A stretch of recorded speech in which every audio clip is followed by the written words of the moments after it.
Chapter 2145. Sally, who had just eaten a drumstick, couldn't resist everyone's enthusiasm, so she walked into the restaurant.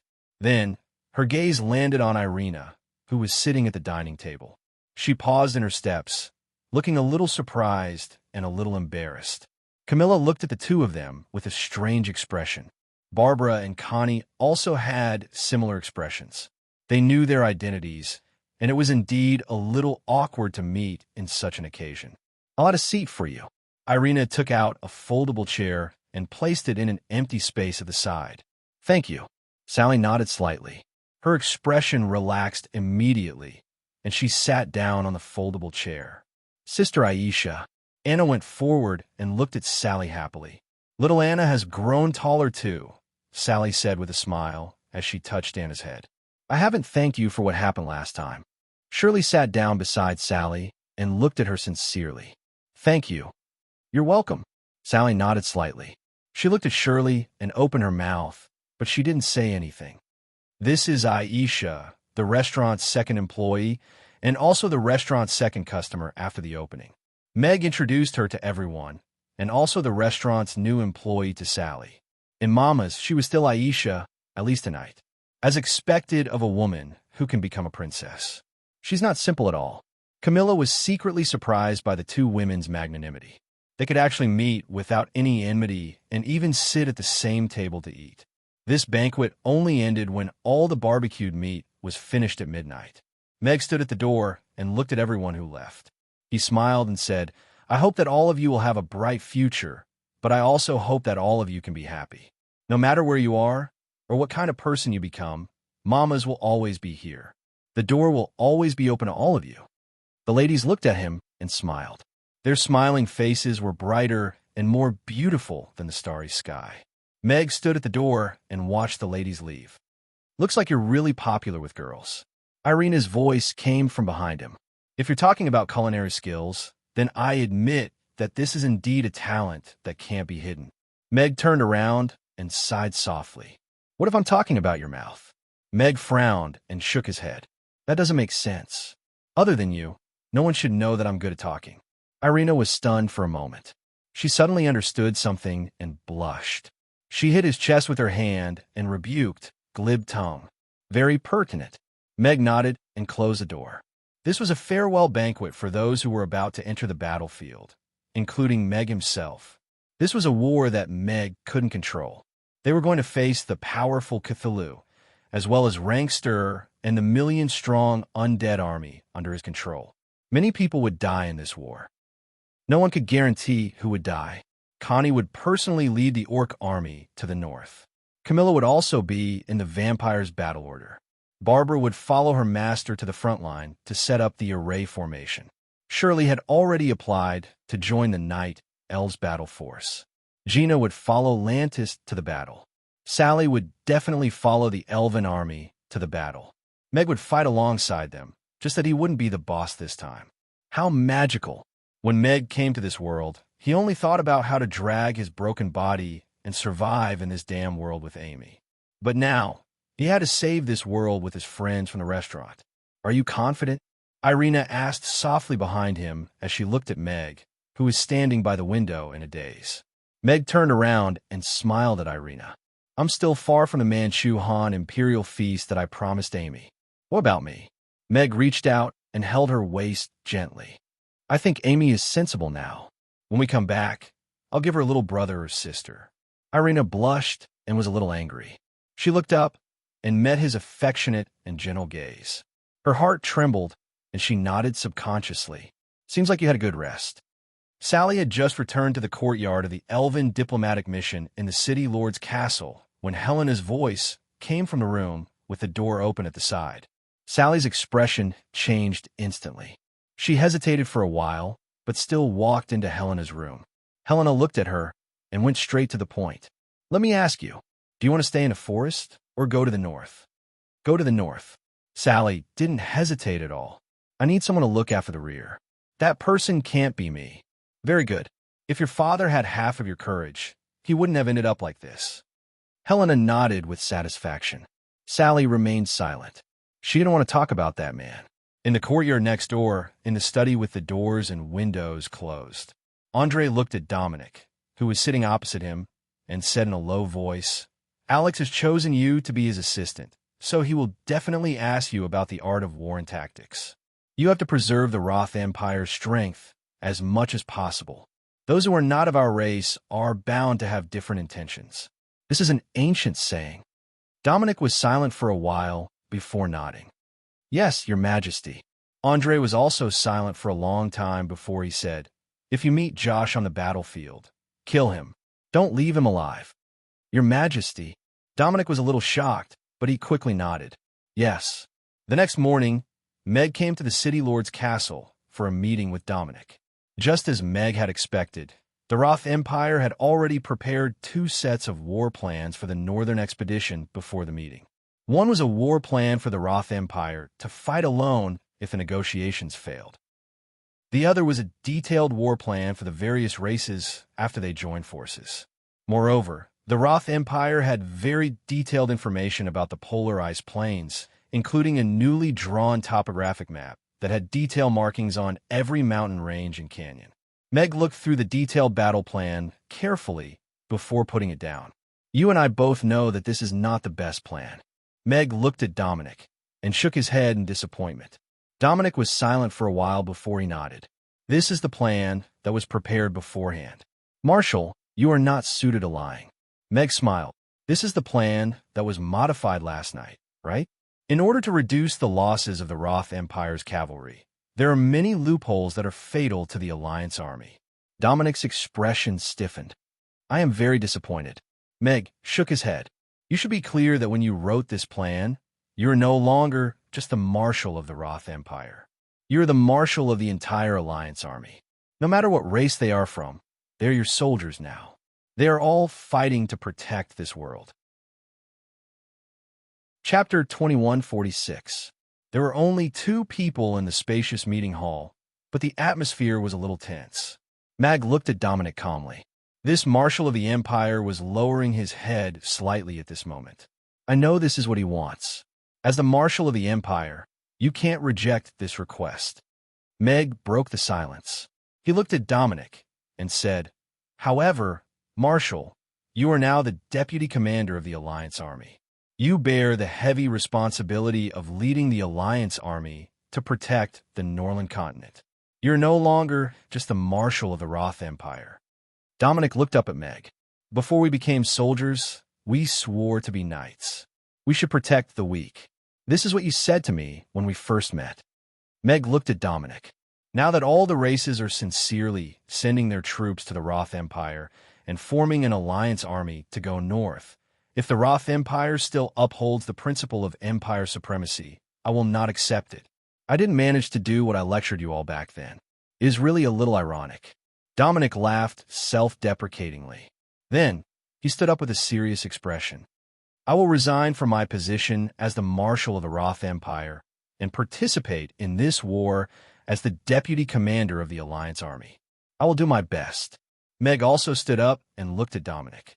"Happy working with you, Marshal." Rodu Romo Street, Saipan Tavern. A lady in a black Lolita stood at the entrance of the tavern. She looked up at the signboard and then at the tightly shut door with a disappointed expression.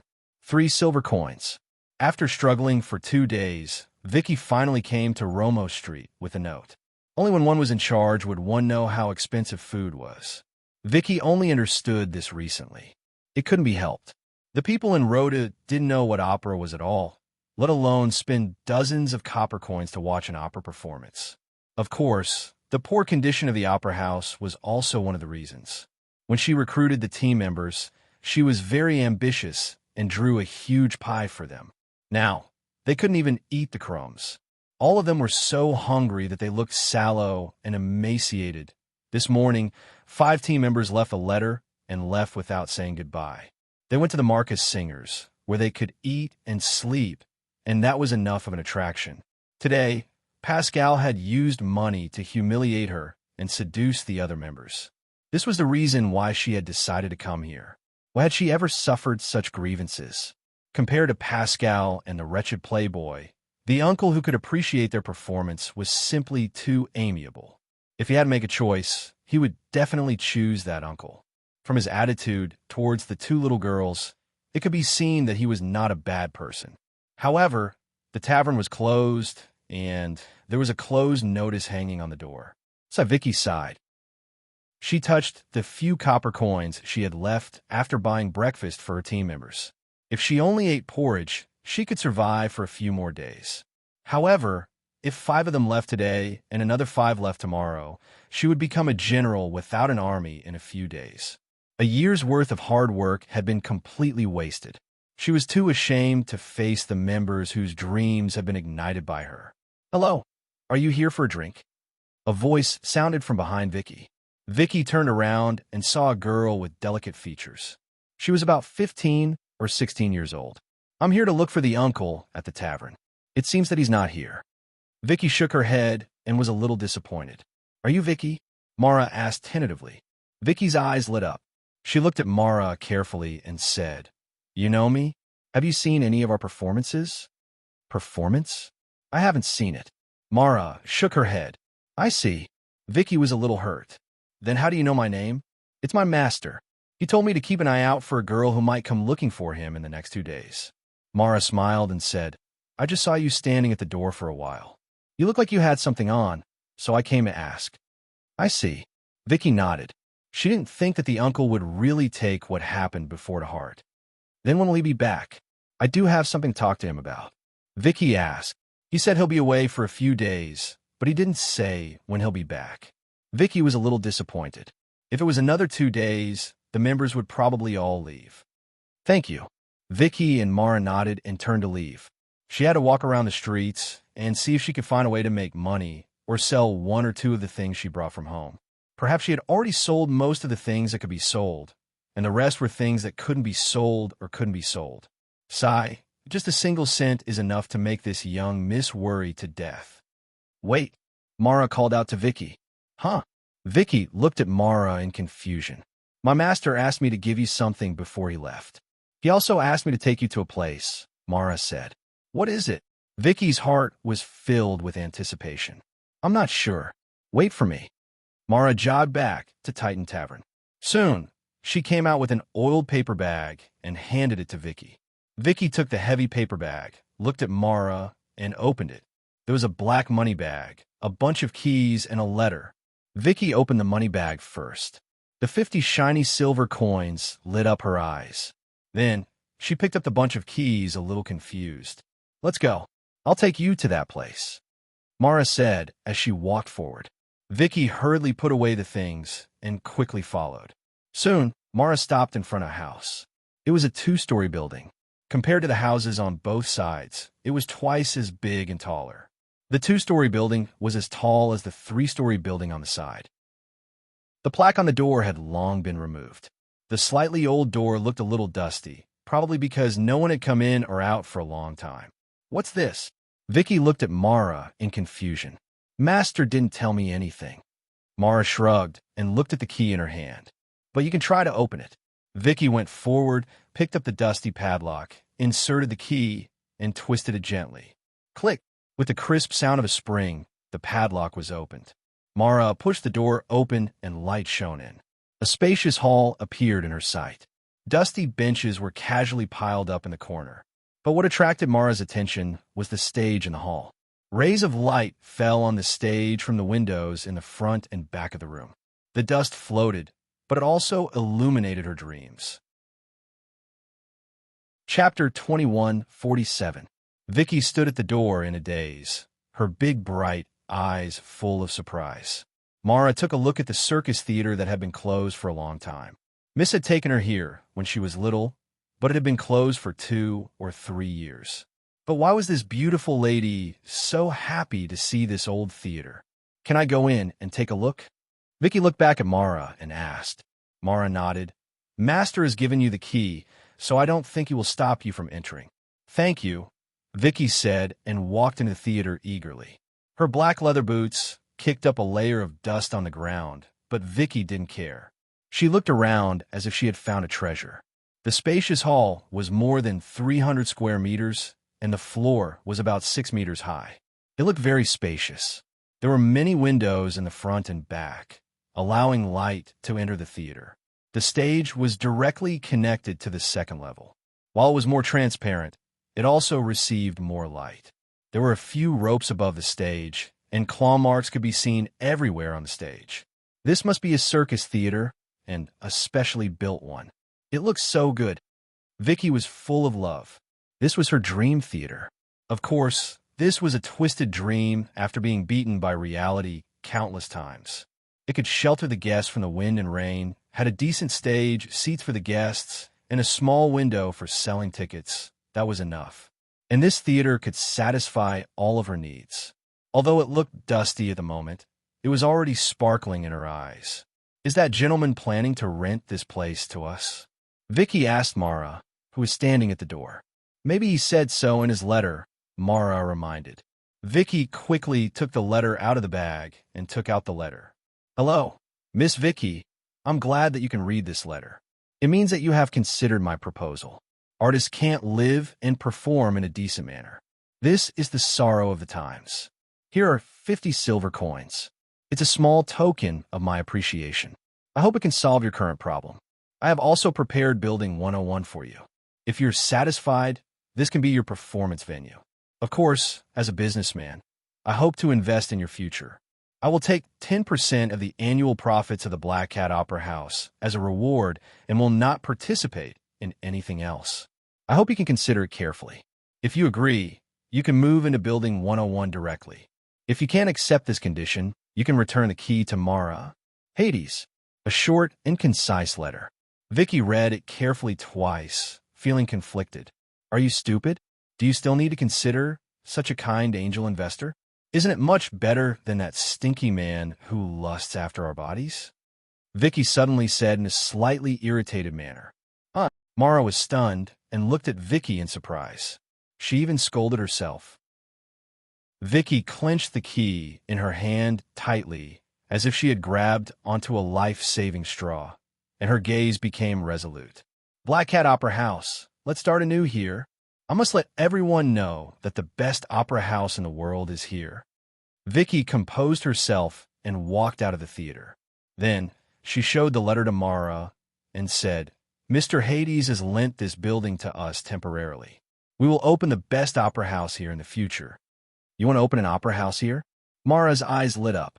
Then she asked in confusion, what is an opera? Vicky's expression fell. This was the current situation of opera in Rodu. Leader, Lousy, and Abao have left too. Vicky pushed open the door and walked into the dilapidated courtyard. A middle-aged man said in a low voice. The other actors also looked at Vicky worriedly. After seeing that she was empty-handed, they couldn't hide their disappointment. If this goes on, our Black Cat song troupe will really break up. A thin and tan girl clenched her fists and said angrily, they are too heartless. If it weren't for our leader, they would have starved to death. Now, they have betrayed us. The others were silent, and their expressions were a little complicated. The weather still didn't show any signs of warming up. Their stomachs were never full. If this went on, they didn't know if they could survive this winter. Vicky glanced at everyone and raised her beautiful eyebrows. She looked a little angry. She reached out to take the black money bag from her waist, pulled the string, and slammed it on the table. She said loudly, why are you all looking so sad? Isn't it just money? Look at what this is. The shiny silver coin shone with a dazzling light. Pairs of eyes in the room lit up. The troupe members looked at the money bag on the table in disbelief. This, leader, where did this money come from? The middle-aged man asked in a trembling voice. Leader, you didn't sell yourself, did you? The tanned and skinny girl said with a sorrowful expression. Hearing that, the troupe members looked at Vicky with concern and anxiety. They all knew that the rich young master had been pestering their leader. Their leader had never been nice to him. But other than him, they really couldn't think of where their leader had gotten so much money. Sell what? Even if I sold you, I wouldn't sell myself. Vicky rolled her eyes and then smiled. This money was given by the uncle who came to watch our performance last time. Not only did he give us money, he also provided us with the venue of the opera house. I've already agreed to work with him. Our hard days are over. Really? We have a new opera house. We're finally leaving this place." Everyone was surprised and overjoyed. They were so excited that some of them couldn't help but cry. Vicky looked at everyone and smiled. Her eyes turned red. She turned her face to wipe her tears and said, "Okay, I've called for 3 carriages to wait outside. Hurry up and pack your things and move. I'll bring you all to eat good food later." "Okay," everyone agreed. They took their few belongings and extinguished the fire in the house. Then they went out. Impressive. "This is too awesome. This stage. I love it, I love it." Outside Building 101, the troupe members looked at the open door of the opera house with their mouths agape. They couldn't hide their shock. Vicky looked at the remaining 8 troupe members and couldn't help but blame herself.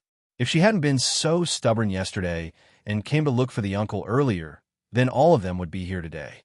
She didn't blame the troupe members who left. It was true love for them to be able to stay with her until now. It was normal for them to not be able to hold on. Drinking water really wasn't enough to fill one's stomach. From today onwards, this is our home. Let's start afresh. Vicky looked at the troupe members and said with a smile, "Okay." The troupe members responded with a smile. Everyone carried their luggage into the opera house and went out to have a simple meal. They couldn't wait to find the cleaning tools in the opera house's utility room and started cleaning. Vicky found a wooden board, wiped it clean, and wrote a line of words with a pen. Then, she hung it outside the door. Black Cat Opera House. Chapter 2148. As an unqualified commander, Meg relied on the experience he inherited from Alex and had a deep discussion and plan with Dominic. The scale of this war was huge, and it involved many types of soldiers. The situation was very complicated, and it was even more exaggerated than the racial war back then. The racial war back then was just 2 to 3 races killing each other. It looked like a mess, but there weren't many large-scale wars. Furthermore, the Allied army was formed at the last minute. They might not even be able to trust each other, let alone have a tacit understanding. Dominic looked at Meg's defensive formation on the sand table with a frown and said, "With such an arrangement, once the defense line falls, it will be very difficult to control the situation. With a 1,000,000-strong undead army charging fearlessly, a simple defense line won't be able to hold them off. Hence, I plan to make an opening in these 3 canyons and let them in. We'll split the 1,000,000-strong undead army and then stretch out the battle line. We'll set up artillery battalions and magic casters on both sides of the canyons to kill the undead army as much as possible. We'll set up a pocket-shaped encirclement at the exit of the canyons and set up spell formations and a large number of soldiers to guard it. The giant dragon army will go forward and kill the undead army in advance with their air superiority. However, our ultimate goal is to lure Cthulhu into the spell formation and seal it. Once Cthulhu is successfully sealed, the undead army will be leaderless, and the crisis will be resolved." Meg fiddled with the sand table and came up with a new formation.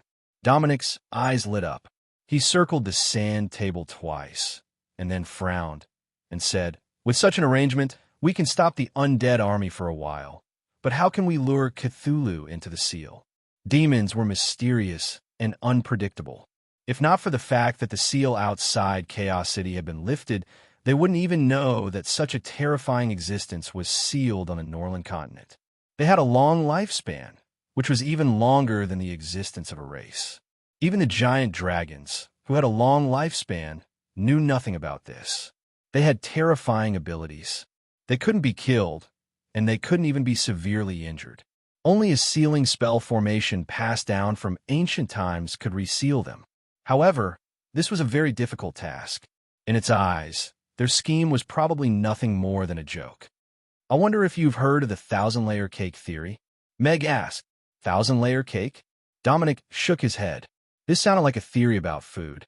What was that? A mysterious smile appeared on Meg's face. Cthulhu has existed for countless years, and its intelligence must be far beyond our imagination. However, no matter how intelligent it is, it still has to think when faced with the trap that we set up. He probably saw that this was a trap, so he's on the 2nd floor. He thinks we're on the 1st floor, but we're actually on the 5th floor. when the time comes. Meg smiled. I'll leave the deployment of the troops to you, and leave the matter of the traps to me. My only request for you is to eliminate the 200,000 undead army, and ensure that the blockade line is not broken through. All right, Dominic nodded seriously. If he didn't even have this bit of confidence, then he would have wasted his decades as the Grand Marshal of the Empire. Meg went to see Michael to find out about the progress of the cannons. With Miss Hill's full support, the daily production of cannons has reached 300 cannons and 5,000 shells. We have also successfully contacted the dwarves. 50 technicians have arrived with the blueprints yesterday. They will supply the cannons with all their might. The goblins have also promised to supply all the materials needed for the shells.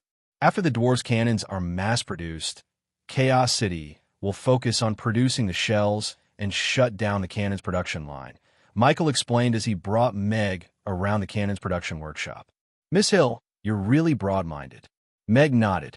His impression of Miss Hill went up a notch again. Ambitious people emerged in troubled times. Although Miss Hill was a woman, she was very broad-minded and had great foresight. The train that was opened previously had become the best tool for transporting ores. The freight trains travel between Vic Mountain and Chaos City, and their efficiency had increased tremendously. If it wasn't for the current chaotic situation and the enemy, all the races would definitely pay attention to this smooth transportation route. As long as the Norland continent could survive this wave, the train would definitely become the driving force for development in the next 100 years of peace. If you want to be rich, you have to build roads first. This was an existence akin to the truth. Meanwhile, Miss Hill had buffet banks in her hands. She also had the advantage of being the first to strike. She even had the core technology of the steam engine in her hands. She was simply an excellent money-making tool. Meg even imagined himself lying on the shoulders of giants in the future and living a life of financial freedom. Yes, in troubled times, women are not inferior to men. Michael nodded with emotion. Not only Miss Hill, Miss Gloria from Family Moreton came to the City Lord's castle the other day and said that she wanted to donate a large number of combat cotton-padded clothes to the Alliance Army. Gloria? Meg raised his eyebrows. Speaking of which, he hadn't seen that lady who liked to eat tofu pudding for some time. It was noon when he came out of the City Lord's castle. The sun shone on his face, and it was a little glaring. The snow had almost melted, and the tips of the willow trees at the side had a little green. It seemed like spring was coming soon. Alex, a surprised voice sounded. Meg retracted his gaze and looked at the knight standing in front of him who was leading a black donkey. He had a square face and an emerald sword at his waist. His smile was simple and honest, and his eyes were bright and spirited. Connie Nicholas. His name appeared in Meg's mind immediately. Speaking of which, he hadn't seen him for a few months. He looked a little tanned, and there was a thin and long scar on the left side of his face. It looked like it was left behind by a magic beast's claw. There were many scuffs on his armor, and it wasn't as shiny as before. However, only that pair of eyes were still cool and spirited, like a bright young man. Hello, I'm Alex, Meg said to him. I heard that you're not slaying dragons anymore, and are now slaying demons. Is that true? Connie asked excitedly as he looked at Meg. That's the plan recently. Meg nodded slightly. In that case, I can only join Chaos City's Northern Expedition Army to fight alongside you, Connie said with a simple and honest smile. Meg looked at him, and then at the black donkey he was leading. He smiled and said the donkey is not bad. Connie reached out to stroke the black donkey's head and smilingly said, It's a new partner, but is indeed not bad. Chapter 2149. Father, are we going to stay in Chaos City or go to Rodu? Amy asked Meg as she sat on a stool at the entrance of the kitchen while he was cooking in the kitchen. She was stroking the cat with one hand as she looked at Meg. What do you think, Meg? Meg asked with a smile. Amy thought about it seriously and said, We can play with Big Sister Mia and the rest in Chaos City, and we can also look for Jessica and Daphne. It's more fun than Rodu. That's indeed the case. Meg nodded. Apart from a variety of food in Rodu, it wasn't that fun for the two children. However, he still needed a reliable worker before he could get rid of the Saipan Tavern completely. However, as the supreme commander of the Allied army, he really didn't have the time to care if the Saipan Tavern's customers would run away because the boss stood them up. However, we can watch Miss Black Cat in Rodu. Big Sister's performance is so good. I want to see more. Amy pouted as she stroked Ugly Duckling's chubby face, feeling a little conflicted. Right at this moment, someone knocked on the door. I'll go open the door. Amy put down Ugly Duckling and ran to the door with her short legs. Then, she stood on her tiptoes and opened the door with some effort. Two tall figures blocked the door. Amy looked up, and her expression changed slightly when she saw who it was. She exclaimed, "Master, is school starting already?" It was Crassus and Julian. It's still early. Little Amy, don't be nervous. We're just here to check on your recent studies and see if you've been slacking off during the holidays. Crassus smiled kindly. That's right. Julian nodded. Amy pouted and mumbled sadly. Shouldn't we eat and play during the holidays? Why do we have to work hard? I don't want to work hard anymore. Her eyes reddened as she spoke, and tears welled up in her big eyes as if they could fall at any time. Crassus and Julian's expressions stiffened slightly. Obviously, they didn't have any good ideas in the face of the little guy's shameless whining. Don't cry, don't cry. Master was just joking. We haven't seen little Amy in a long time, so we wanted to come and see you. Crassus quickly waved his hand and elbowed Julian. Don't you agree, Julian? Urian elbowed him discreetly, but still nodded in the end. Is that really the case? Amy looked up at the two of them and immediately revealed a cute smile. She raised her little hand and said, I missed you guys so much too, Master. Really? Crassus and Julian couldn't help but smile when they saw the smile on their young disciple's face. Meg came out of the kitchen to welcome them. He looked at the two and said, Masters, you're here. Come in and have a seat. You haven't eaten yet, right? I'm cooking. Why don't you sit down and eat together? Let's eat. Yeah, what a coincidence. We haven't eaten either.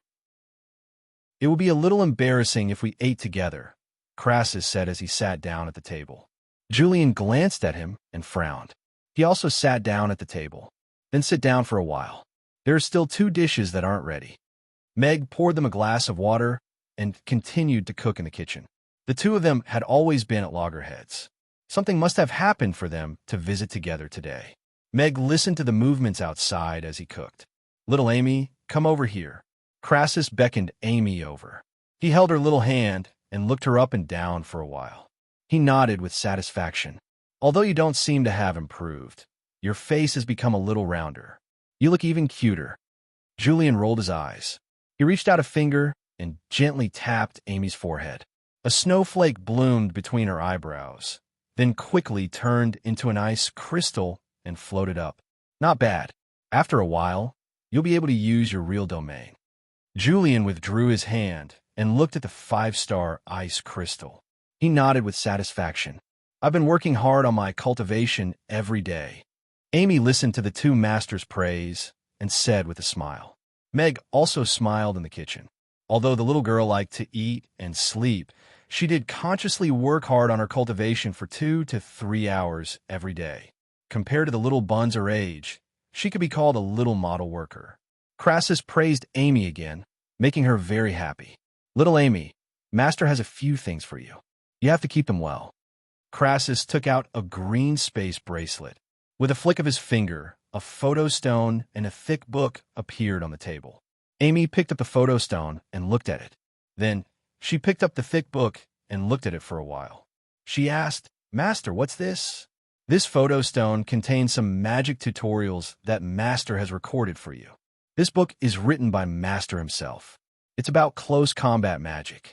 It's the only book in the world, Crassus explained with a smile.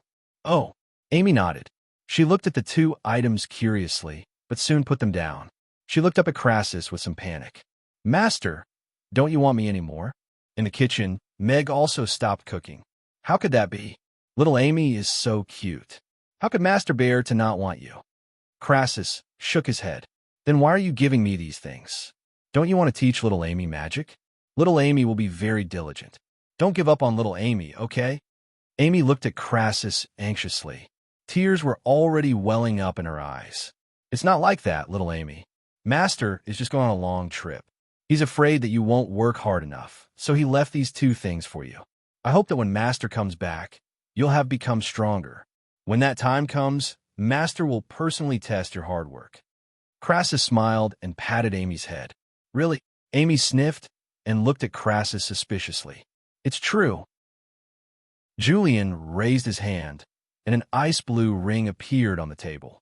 There was also an ice crystal mirror in the shape of a snowflake. Little Amy, these are the things I left for you. Your affinity with ice magic is far above mine. Your future achievements will definitely surpass mine. Julian looked at Amy with a gratified smile. The most satisfying thing I've done in my life is to have you as my disciple. Then when are you coming back? Amy asked the two of them. Very soon. Maybe we'll be back by the time you start school, Crassus said with a smile. Julian nodded. A smile appeared on Amy's face again. She nodded seriously and said, Okay, then I'll work very, very hard to learn magic. When you come back, you'll definitely be surprised. Okay, then we'll wait and see, Crassus said with a smile. Masters, it's rare for us to get together. Why don't we have a drink together? Meg came out with the dishes and a bottle of Maudai from the wine cabinet. Chapter 2150. The dishes were served, and everyone took their seats, and ate quietly and obediently. Amy also put away the gifts from her two masters and began to focus on the drumstick in front of her.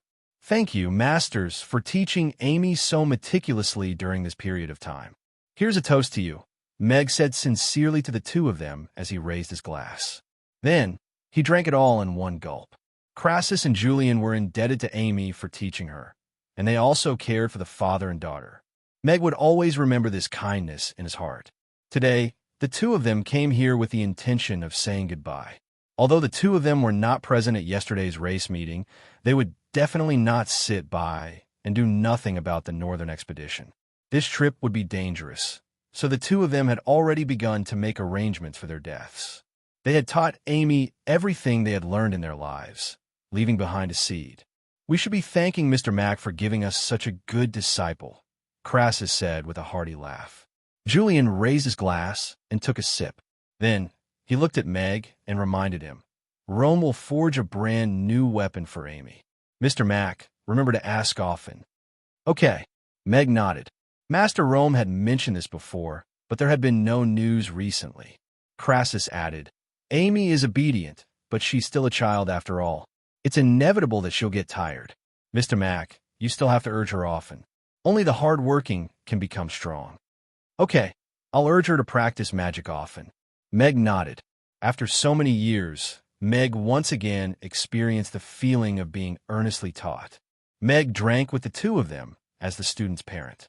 Maudai was a strong liquor. Even with Crassus and Julian's alcohol tolerance, they were still drunk after drinking a bottle. Good wine. Mr. Mac, what kind of wine is this? Crassus narrowed his eyes and asked Meg. This is Maudai. Take these 2 bottles. When the two masters come back, we'll continue drinking. Meg smiled and stuffed 2 bottles of Maudai into their arms before sending them out. The two of them had been fighting for their entire lives, but after they got drunk, they put their arms around each other's shoulders and staggered into the magic potion shop. Father, where are Master and the others going? Amy stood behind Meg and asked curiously. Them? They're going to save the world, Meg said with a smile. Amy's eyes lit up and she looked at Meg expectantly. Then can you bring me along? Not this time, because this is an adult matter.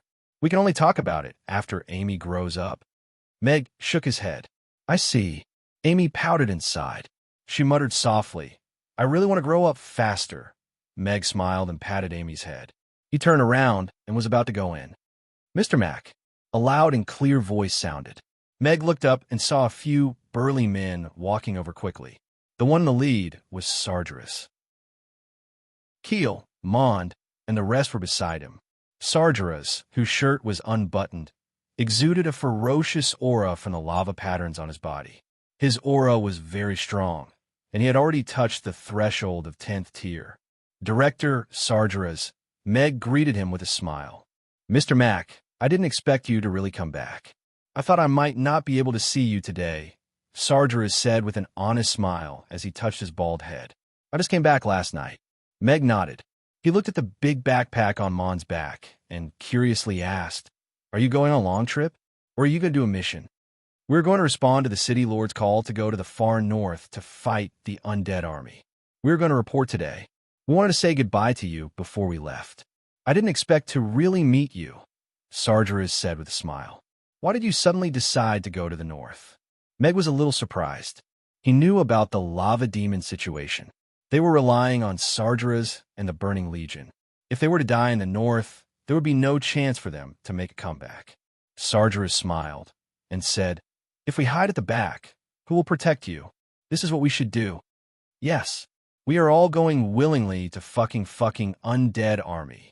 Keel agreed. The members of the Burning Legion also roared with laughter, and the atmosphere became much more relaxed. Meg looked at this group of men and suddenly felt a sense of respect.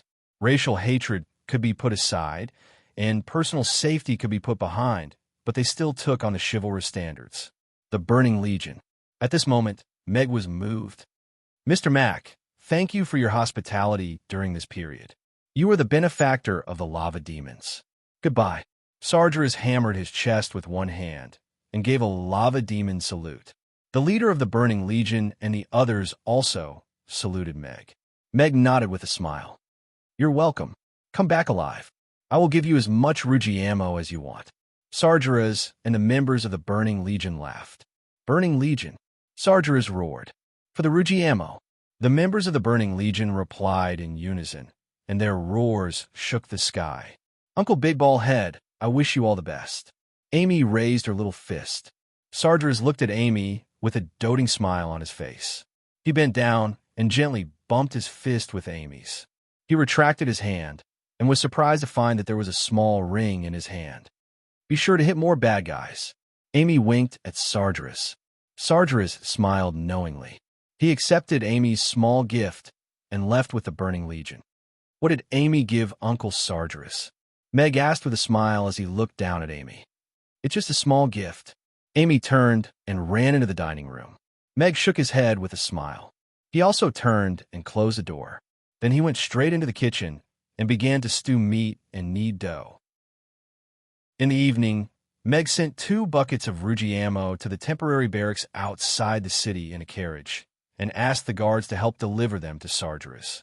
The sun was already setting in the west, but a corner of the barracks suddenly lit up with a bright light, accompanied by the angry roars of burly men. Take this as a little blessing from me. Meg got into the carriage with a smile and ordered the coachman to return to the city. The carriage stopped in front of Amy's.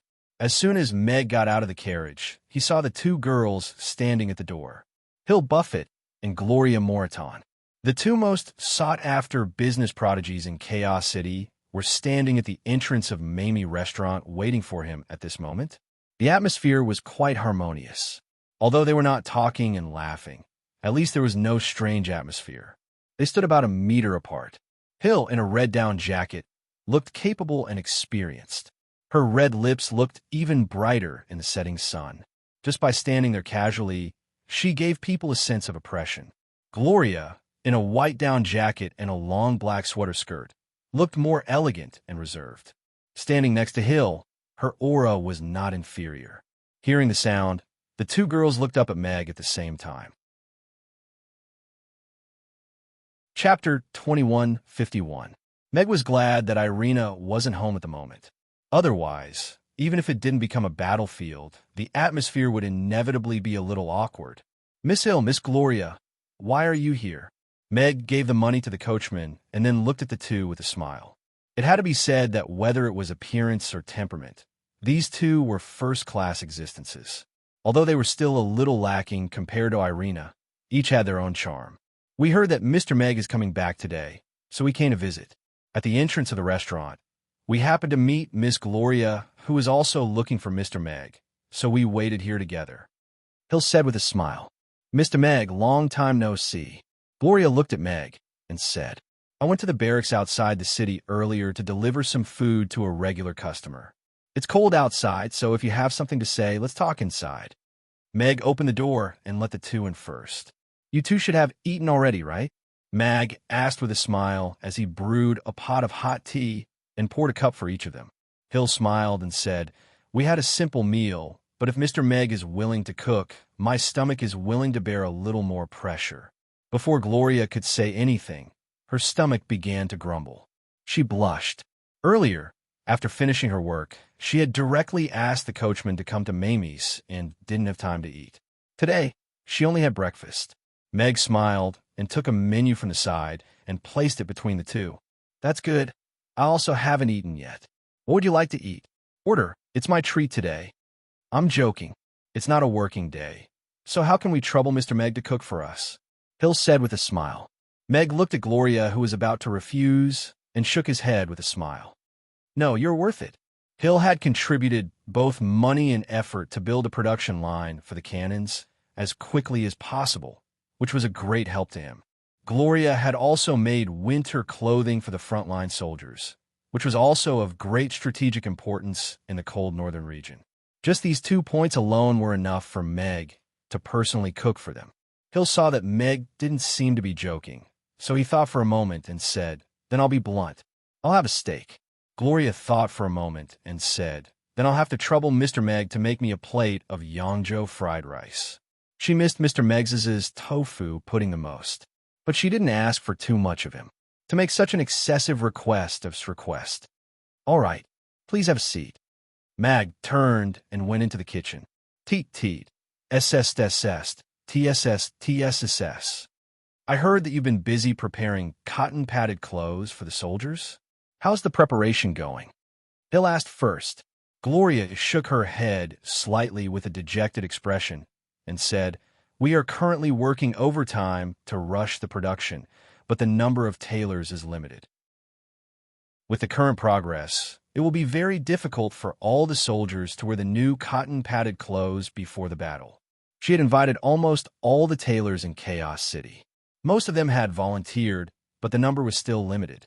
She came to Amy's today because she wanted to talk to Mr. Meg and see if he had any other ideas.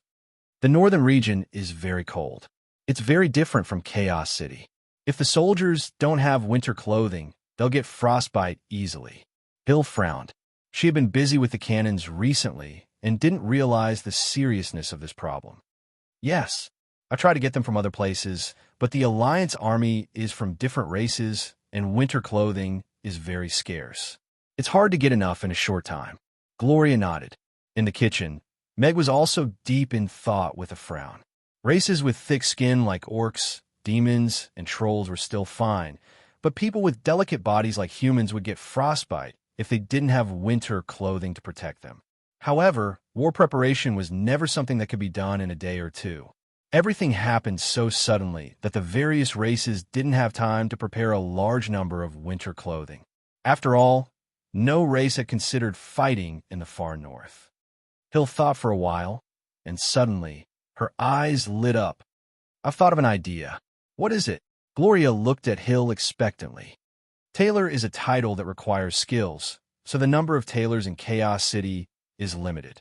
But if you lower the requirement to people who can sew cotton clothing, the number of tailors will become very significant. Hill smiled and said, You might not know, but in Chaos City, many poor people sew their own cotton clothing in winter. You're saying, let the people of Chaos City sew winter clothing for the soldiers?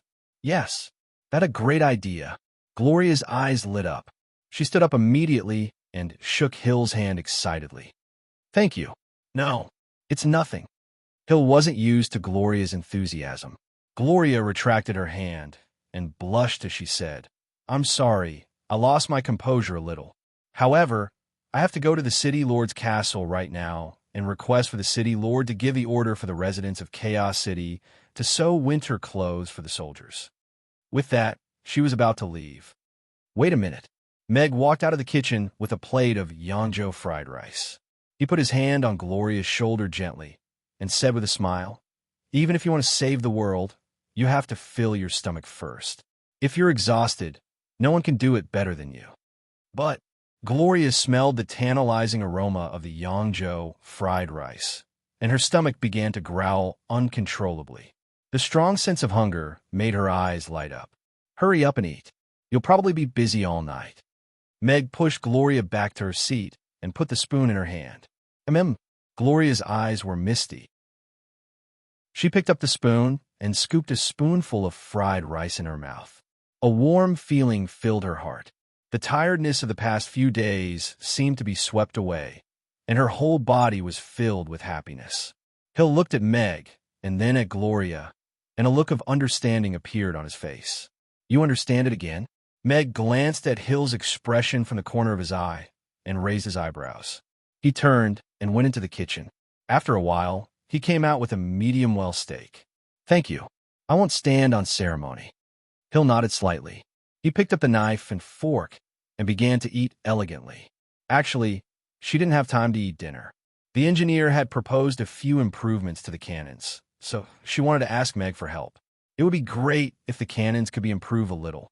As for why she wanted to ask Meg, maybe it was a baseless superstition. Chapter 2152. Gloria quickly finished a plate of Yangzhou fried rice, and her dispirited state seemed to have recovered a lot. She rose to her feet, bowed to Mag and Shear, and said, "Thank you for your solution, Miss Shear, and for your hospitality, Mr. Mag. I'm in a hurry to get to the City Lord's castle, so I'll take my leave now. Goodbye. Take care." Meg stood up and opened the door for Gloria. He watched her get into the carriage and leave. Meg added more water of life to this plate of Yangzhou fried rice. He hoped that Gloria would be able to finish her work energetically. Meg closed the door and sat back at the table. Hill looked at him with a smile. Is the steak bad, or am I too beautiful? Meg picked up his Ruggiamo and continued to eat. He looked at Hill and asked. Hill smiled. I'm just curious. How did Mr. Meg know Gloria? And why did you choose to help her? Gloria is a regular customer. I have a good impression of people who frequent my business. I'll help if I can, Meg said calmly. I see. Hill cut the steak gracefully and smiled. It seems that I've missed a lot of things. I wonder if Mr. Meg is open for business tonight. Today is a rest day. This steak is already overtime. I'm not open for business tonight. Meg refused decisively. What a joke. As a man of principle, he would never bow down to evil forces easily. Besides, he had to consider the possibility that Irina might come home at any time. Miss Hill, what brings you here today? Meg asked. Hill wasn't someone who came to eat out of boredom. Hill put the last piece of steak into her mouth. She put down the knife and fork and wiped the corner of her mouth gracefully. Then she took out a folded piece of paper from her bag and unfolded it on the table. She smiled. I like to ask Mr. Meg to look at a drawing for me. Meg glanced at the blueprint and then at the Hill, who was looking at him with a smile. I don't think there's anyone in the world who understands this map better than Mr. Meg, right? Meg leaned back in his chair. Looking at this smart woman, he smiled. Let's lay our cards on the table. The cannon was indeed designed by me. The corners of Hill's mouth rose. Sure enough, her judgment was never wrong. But is this an improved version of the cannon? Meg picked up the blueprint. In addition to his published blueprint, there were 3 other versions of the blueprint. All of them had improvements to the cannons and shells. Hill nodded and said, Yes, this is the improvement made by our team of engineers after working for 2 days and 2 nights. The core is to add an array to the cannon, thereby significantly increasing the range and explosive power of the cannon. Meg's eyes lit up and he asked, Have you tested it? The first version has been tested. This is the comparison data. Hill took out another piece of paper from her bag and passed it to Meg. Meg looked at the experimental data carefully, and his eyes became brighter and brighter. After the magic cannon was added to the array, the range increased from 8 kilometers to 20 kilometers. The explosive power was also increased by several times, and the diameter of the crater increased by 3 times. Good job. Meg couldn't help but clap his hands in praise. Adding an array to the cannon was a very common way to increase the performance of a weapon on the Norland continent. However, Meg didn't have the knowledge in this area, so he could only provide an original version of the cannon. However, when this cannon fell into the hands of a group of top engineers and craftsmen, They came up with countless improvement plans. The array to increase the range of the bow and arrow was carved on the cannon, and it still provided a strong enhancement effect. After a simple first-tier explosion array was carved on the shell, the power of the shell was increased by several times. Meg put down the blueprint in his hand and asked Hill, "How's the stability?" The power was only one aspect of testing the quality of a weapon. The stability was another key. "That's why I came to look for you tonight." Hill shook his head. The improvement has increased the power of the cannon, but the instability of the explosion array makes it very easy for the cannon to explode. However, if we use a higher-tier array, the effectiveness will become very low. We can't solve this problem at the moment. I see. Meg frowned and pondered. Suddenly, his eyes lit up, and he said, "Can you give me a strengthened cannon, a batch of strengthened shells, and a batch of unstrengthened shells?" "Mr. Meg, have you thought of a way?" Hill's eyes lit up. "No, I have thought of someone who can solve this problem." Meg smiled mysteriously. "All right, I can arrange it immediately. Where should I send it?" Hill didn't ask much. "Send it directly to the city lord's castle. We'll go together." Meg stood up, put on his coat, and went out directly. Hill's efficiency was very high. A cannon and a batch of shells were sent to the city lord's castle in no time. Meg asked the people at the city lord's castle to greet Barbara and ask her to come out to see him. "Boss, why are you here?" Barbara came out of the city lord's castle with 2 blue ice crystals in her hands. She looked at the thick cannon next to Meg and the boxes of mysterious items and asked, "What's this?" "Barbara, isn't your master an array formation master? I have a very important matter that I need his help with." Meg went straight to the point. Hill sized up Barbara. She knew Barbara's identity. She was the princess of the Moon Nation and had a noble status. It wasn't as if she didn't know that Barbara was working at Mamie Restaurant. However, that array formation master from the Moon Nation had successfully repaired the ceiling spell formation outside Chaos City. Someone with such a noble status and great power would probably be rejected if they went to him directly to ask for his help, right? "Sure, boss. Come with me." Barbara nodded without hesitation. After informing Meg, she turned and went into the courtyard at the side. "Give me a moment," Mag said to Sheer, and then followed Babla into the courtyard with a box of cannonballs in his hand. Mr. Meg is indeed not an ordinary person. Hill raised her eyebrows as she became more and more curious about Meg. "Master, my boss is looking for you," Barbara said immediately after she entered the courtyard. Meg felt that this was pleasing to the ears. The boss and the teacher were of the same rank. "Oh, it's Mr. Meg. May I know what you're looking for me for?" Jonas came out to welcome him with a smile. He did not slight Meg at all because of his status. The king of the Moon Nation had reminded him many times to treat Mr. Meg as an honored guest of the Moon Nation. This was the person who saved the princess. Judging from his attitude, there was a chance. Meg knew what was going on. He did not beat around the bush and went straight to the point. He explained the importance of cannons and asked Jonas to help optimize the shells. "That's it." Jonas took out a shell from the box and tapped it gently with 2 fingers before putting it to his ear. Chapter 2153. Meg looked at the bomb that had cracked open in Jonas' hand and raised his eyebrows slightly. He felt that this fellow was indeed something. Jonas studied the cannonball in his hand for a while, then looked up at Meg and asked, "Who invented this thing?" Meg pointed at himself. "You're really a talent." Jonas gave Meg a thumbs up and then put the bomb back together. He looked at the explosion array outside for a while and asked Meg, "Did you add this too?" "No, I don't know magic. This was added by someone else after strengthening and improving it. However, its stability is extremely poor, and it can't meet the requirements for launch." Meg shook his head. "This is more than extremely poor. This is simply murdering one of your own." Jonas waved his hand to erase the explosion array outside the bomb and shook his head. "The stability of this array is extremely poor. Although it can effectively increase the power of the cannonball, as long as there is friction, it can easily explode and cause the bomb to explode. Whether it's storage, transportation, or launch, it can't meet the requirements. The person who added this array outside the cannonball is really an idiot."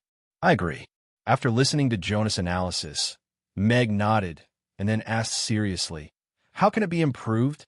While increasing the power of the cannonball, it can maintain its stability, and it has a higher cost-performance ratio.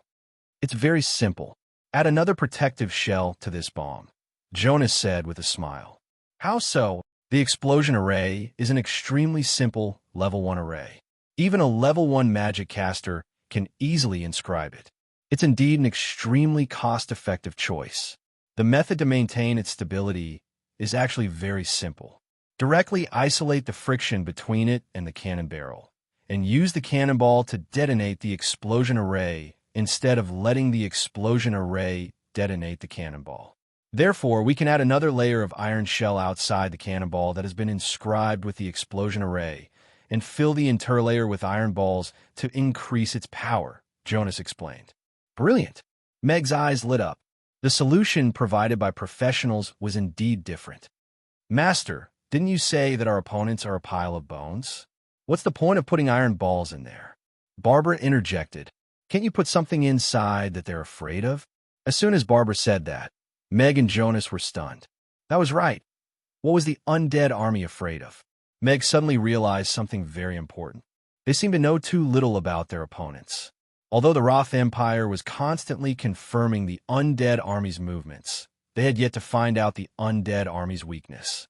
Meg had personally fought against the undead army, but those skeletons could not withstand a single blow from him. However, the soldiers of the Alliance army that were about to head to the front lines did not possess his strength.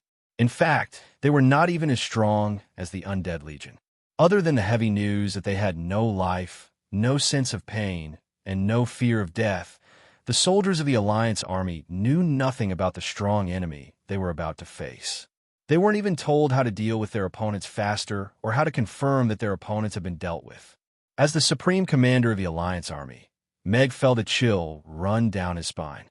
He worked hard to bring about the birth of the Alliance army and try to provide the Alliance army with stronger firepower and more logistical support. However, in terms of how the ordinary soldiers could kill the undead army more easily, what he did was far from enough. Perhaps we should indeed give a suggestion. He knew what he had to do next. Meg left Jonas's place and handed the solution to the hill. He returned to the Aiden Square and walked around to buy a batch of materials. Then, he went to the textile factory to find Irina, who was making arrangements for the expedition. Why are you here? Irina asked Meg, who was standing at the door, as she put down the materials in her hands. I brought you supper. Meg walked in with the food box and placed it in front of Irina with a smile. Tell me, what's the matter? Irina asked as she took out the fried rice inside. Meg sat down opposite her. I intend to make another trip to the polar ice plains. You still want to kill Cthulhu alone? Irina stopped what she was doing and looked at Meg. No, I know I can't kill alone. Meg shook his head. I want to know more about those undead warriors. For example, how to kill them more easily. You can kill them effortlessly, but the Alliance army only has me and millions of ordinary soldiers. In the Roth Empire's army, knights below 3rd tier make up more than 70% of the population. Meg shook his head. They will be sent to the front line to face the undead army. Irina was silent for a while before she looked at Meg and said, So, what do you intend to do? I took some things and intend to test them on some undead warriors. I need your help, Meg said. Let's go. We'll eat on the way, Irina said as she stood up and picked up the fried rice. Why don't you eat first? Meg was a little embarrassed. There's plenty of time on the way. A golden light lit up under Irina's feet, and the two disappeared from the office. Oh yes. Where are the 2 children? I just brought them back to the restaurant. They will take good care of themselves. Julian is just beside them. There won't be a problem. The purple lightning glided across the sky above the ice plains and landed slowly beside a canyon. Meg looked at the tens of thousands of skeleton soldiers standing neatly in the canyon below and frowned slightly. They had searched the ice plains for 2 hours, and this was the first batch of undead army that they had found. And the coordinates that the Roth Empire had provided 2 days ago were no longer found any traces of the undead army. These skeleton soldiers were a few meters apart and stood neatly in the canyon according to their size. Frost hung on their bodies, and they did not move at all, just like ice sculptures. Why isn't there any movement? Irina asked, puzzled. Meg was also a little surprised. These skeletons were standing neatly, and it was obvious that they did not exist naturally. From the surrounding traces, they should have been summoned here. But why did it seem like there was no movement at all? At this moment, in the middle of the group of skeleton soldiers, the huge eyes of the giant skeleton that was dozens of meters tall suddenly lit up. Like two red spotlights, they fell on the purple-striped griffin. A black sound wave was released from its body, and those skeleton soldiers seemed to have been awakened. Pairs of red eyes lit up, and the ice on their bodies fell off, revealing the eerie white bones. Roar! That giant skeleton let out a furious roar and pointed the ice crystal spear in its hand in the direction of Meg and the rest. Countless skeleton soldiers began to climb up the walls of the canyon and pounced towards Meg and the rest. What do we do now? Irina asked, tilting her head. Let's see if the silver sword works first. Meg took out a long sword that was made of pure silver. Chapter 2154. The long sword made of pure silver shone with a silver glow under the moonlight. Meg stood with the sword in his hand and looked down at the skeleton soldiers that were climbing up the cliff quickly. Irina looked at the serious Meg and rolled her eyes. Given your ability, even if you use a wooden sword, you will be able to cut these fellows down like chopping vegetables. The result is not useful at all. This is indeed a problem. Meg nodded. He kept the silver sword in his hand and took out 2 crossbows instead. These were 2 standard crossbows of the Roth Empire's army. They were engraved with the most basic enhancement spell formation. Meg held 1 crossbow in each hand. One of them was equipped with a silver arrow, while the other was equipped with a normal arrow. His gaze searched for targets among the skeletons, and he quickly chose 2 skeletons that were similar in size. They were obviously of the same race, and they were not very strong. Help me take a picture of the experiment, Meg said to Irina, and then pressed the trigger. Swoosh! Swoosh! 2 crossbow arrows were shot out and left a mark in the air as they hit the 2 skeletons at the same time. The silver arrow landed on the skull of the skeleton and was instantly flattened. The arrow shaft hit the skull and broke inch by inch. That skeleton only swayed a little and then continued to climb up as if nothing had happened. Meanwhile, the other standard crossbow arrow, with a special arrowhead, was nailed on the skull of the skeleton. Although it did not penetrate, it still sent the skeleton flying backward. It fell to the bottom of the cliff and became a pile of broken bones. Looks like a terrible improvement. Irina waved the photo stone in her hand with a smile. Looks like pure silver won't work. Meg nodded and then took out a peachwood arrow. Wooden arrow? Irina was a little shocked. Elves were born archers. Almost every elf was an excellent archer. Her understanding of archery was far above Meg's. Previously, the silver arrows were unable to cause any damage to the skeletons. Now that Meg was using the wooden arrows, wasn't he being too hasty? These aren't ordinary wooden arrows. These are arrows with mahogany arrowheads. Meg aimed the crossbow at a skeleton and pulled the trigger. The peachwood arrow flew out and accurately hit the skull between its eyebrows. Surprisingly, when the seemingly fragile wooden arrow came into contact with the skeleton, the tip of the arrow actually emitted a golden light. The red light in the skeleton's eyes flickered, and a hole was melted in between its eyebrows. The wooden arrow had pierced into the skeleton's head. The skeleton seemed to have been ignited and quickly turned into a ball of golden fire. As it burned, it fell down. When it landed, it had already turned into ashes. Irina looked at this scene in surprise. The skull that the standard crossbow bolts had failed to penetrate was actually pierced through by a wooden arrow. Furthermore, a mysterious ray of light appeared and turned the skull into ashes. Ninth Uncle didn't lie to me. Meg's eyes also lit up. He didn't expect the mahogany arrowhead to have such a miraculous effect. Let's see how strong a skeleton this mahogany can be. Meg took another mahogany arrow, aimed at a high-level skeleton emitting level 7 strength, and pulled the trigger. The mahogany arrow hit the skull between its eyebrows, and the golden light appeared again. However, at the same time, a dark red scale appeared between the skull's eyebrows, canceling out the golden light. The mahogany arrowhead was quickly worn out, and the rest of the arrow shaft exploded, leaving only a black mark between the skull's eyebrows. It won't work after level 7. Meg was deep in thought. The arrow was already aimed at a level 6 skeleton. The mahogany arrow pierced through the level 6 skeleton. Although it didn't directly melt into ashes like the low-level skeletons, 3 consecutive arrows could kill a level 6 skeleton. Is there a spell formation inscribed on this mahogany arrow? Irina couldn't help but ask. The crossbow bolts that could only pierce through level 3 skeletons and couldn't kill them directly were actually able to kill level 6 skeletons after the seemingly fragile mahogany arrow was replaced. This was really unbelievable. No, it's just a simple mahogany arrowhead. Meg shook his head with a smile. He took out a mahogany sword, and then took out half a jar of cinnabar powder and poured half a jar of water into it. After that, he dipped the mahogany arrowhead in the cinnabar water, and then reloaded the arrow and aimed at the level 7 skeleton from before. Boom! The cinnabar mahogany arrow hit the skeleton and made a loud sound. The skeleton that was previously unshakable had its skull blown off by this arrow, and its body was also blown into a pile of broken bones. Irina's eyes widened in shock. Mahogany and cinnabar. The magic power is boundless. Meg couldn't help but clap his hands as hard. This was a killer weapon that could kill the enemy's mid-level combat power. He would never have thought that these things could cross time and space and actually have such an incredible effect on the Northern continent.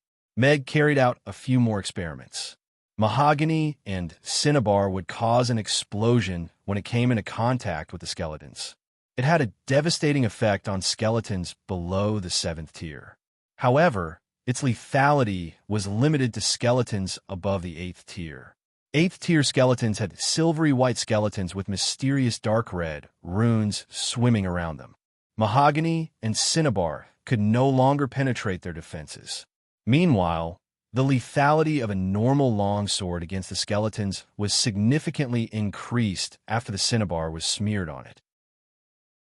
As for the mahogany swords, their lethality was a notch higher than the mahogany arrowheads. However, it was obviously not very practical to supply mahogany swords in a short period of time. After that, Meg tried to sprinkle glutinous rice on the skeletons. The low-tier skeletons had an obvious fear reaction, while the skeletons above the 7th tier could ignore the existence of the glutinous rice. Meg kept the remaining half-filled bag of glutinous rice and said to Irina, "All right, let's capture 100 of them and bring them back. Let's eliminate the rest before Cthulhu arrives." "All right," Irina nodded and took out her magic caster's staff. Meg also took out the Tian-Du sword. The holy light shone over the canyon, and the flying sword slashed the skeletons. The two of them cooperated with Az and went in and out of the canyon 7 times. It didn't take long for them to eliminate a large number of skeletons. Meg looked at the group of skeletons that were annihilated in the holy light and couldn't help but sigh. If it wasn't for the fact that there were too few magic casters, would he need to use Ninth Uncle's unique skill? However, they soon sensed a powerful aura rapidly approaching in this direction. "Let's go." Meg grabbed Irina's waist and landed on Aziz's back. A golden teleportation portal lit up from a mountain peak at the side. Aziz dived into the portal and disappeared without a trace. After a breath, a huge figure appeared in the sky above the canyon. It let out a sharp roar as it looked at the skeletons that were more than half slaughtered. Meg and the rest appeared 25 kilometers away. The purple-striped griffin quickly rose into the air and flew south as fast as it could. "Where did you learn those strange methods?" Irina looked at Meg curiously as if it was the first time she had met him. In her memory, he believed in the sword in his hand and never relied on external objects. However, today, Meg had shown a series of strange things that had a miraculous effect on the skeletons. I once read a book that recorded some methods to deal with zombies and undead. I used to think it was a joke, but after trying it today, I realized that it was really effective, Meg said with a smile. Chapter 2155. There's such a book. Irina was deep in thought. Indeed, it was right to read more. However, she did not know if the predecessors had left such a book behind. Did it mean that they had encountered a similar disaster? Actually, I wanted to try the holy water, but I can't seem to find it, Meg said casually. Holy water? Water of life? Or the holy water that those quacks from the Roth Empire used to cheat money? Irina asked Meg seriously. Quacks. Meg thought of the Pope who wanted to abduct Amy to become the Holy Lady. As the church's presence was too insignificant, he had forgotten about them. Speaking of which, they were indeed quite authentic. He wondered if their holy water was effective against the undead army. As for the water of life, he could test it out when he returned to Chaos City. However, compared to a cheap or like cinnabar, the water of life could save lives on the battlefield. It was too extravagant to use it against the skeletons. Let's go back and try the water of life. If it doesn't have a strong effect on the high-tier skeletons, we'd better save it for saving lives, Meg said. The purple-striped griffin flew into Chaos City and landed in the city lord's castle. Michael watched the image in the photostone. When he saw the peachwood arrows, which were dyed with cinnabar, explode the skeletons, he was stunned. Alex, you're really a genius. Michael looked at Meg in awe. He knew very well what this meant. The Alliance army had a high proportion of low-tier warriors, and their destructive power against the undead army would be increased by several folds. I'm going to gather the various representatives now and get them to supply as much peachwood and cinnabar as possible. At the same time, collect enough glutinous rice to send to the front line, Meg said. All right, I'll send someone to arrange for the various contacts to come to the meeting room. Michael nodded. Given the scale of the Alliance army, this was indeed not a workload that Chaos City could handle. Very soon, the contacts that the various races had left in Chaos City arrived at the meeting room. Meg, as the commander-in-chief of the Allied army, after demonstrating the destructive power of peachwood and cinnabar against the skeletons, ordered the various races to try their best to find peachwood to make arrowheads and weapons, as well as to dig up cinnabar and grind it into powder to equip the soldiers. I know of a peach blossom island in the Endless Sea realm. The island is full of peach blossom trees. Camilla, who is the liaison of the demon clan, said. Meg's eyes lit up as he asked, How big is the island? Camilla thought for a moment and said, Enough to equip 100,000 evil demons. Very good. The evil demon army's weapons will be upgraded by you all. Meg nodded. It was a good thing that they could get rid of the weapons of the 100,000 Alliance army in one go. Jinx said, If I remember correctly, there's also a huge peach mountain under Dragon Island. If you need peach wood, that would be a good source of wood. Can you confirm the location? How big is it exactly? Meg asked Jinx. Jinx pondered for a moment and said, To the east of Golden Dragon Island. I'm not sure of the exact location, but that peach mountain is very big. There are a few mountain ranges, so it won't be difficult to find it. Meg nodded and ordered, All right, go and confirm the location and scale immediately. After reporting back, I will immediately send the logging team to cut down the peach trees. All right. Jinx left with the order and quickly transformed into a golden dragon and disappeared from the sky above the city, Lord's Castle. It might not be easy to find a huge peach mountain, but there will definitely be plenty of peach trees. You all have to try your best to collect more peach wood and make it into weapons for the soldiers. Meg paused for a moment and said to the liaison officers, Sometimes the people will become your greatest wealth. If they can hand over the peach trees in their yards, I think there will be a surplus of peach wood. The Roth Empire's liaison officers' eyes lit up. It was indeed not easy to find a huge patch of peach trees, but many people in Rodu had peach trees in their yards. We, the goblins, can speed up the mining of the cinnabar ores, but the transportation and grinding of the cinnabar ores into powder have to be done by the various races themselves, the goblin liaison officer said. No problem. Meg nodded. The goblin's mission was also very important at the moment. However, cinnabar ores were not important or, other than the goblins, it was not very realistic for the various races to mine them themselves. One more thing. We need a large amount of glutinous rice. Although it has no effect on the high-tier skeletons, it can suppress the low-tier skeletons and effectively disintegrate the undead army's charge on the battlefield. Meg continued as his gaze landed on the Roth Empire's liaison officer. On the Norland continent, other than the farmers in Chaos City who grew a small amount of glutinous rice, only the Roth Empire could provide a large amount of glutinous rice. I will relay your order back. The Roth Empire will definitely do their best to prepare the supplies, the liaison officer said seriously.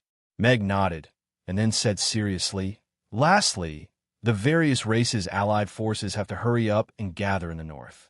The undead army's whereabouts are unknown, but they are not far from the edge of the ice plains. If the various races can't reach the front line in time, they will be punished for delaying the military. Yes. The various liaison officers' expressions froze.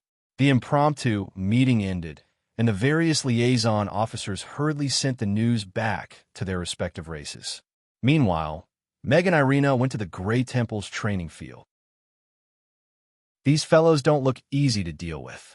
Sean gasped as he looked at the 100-odd skeletons that were tied up like dumplings that Irina released from her space ring. These skeletons were of different sizes and came from different races. He couldn't tell what race many of them were from. They should belong to the ancient races that had gone extinct. And these skeletons also varied in strength.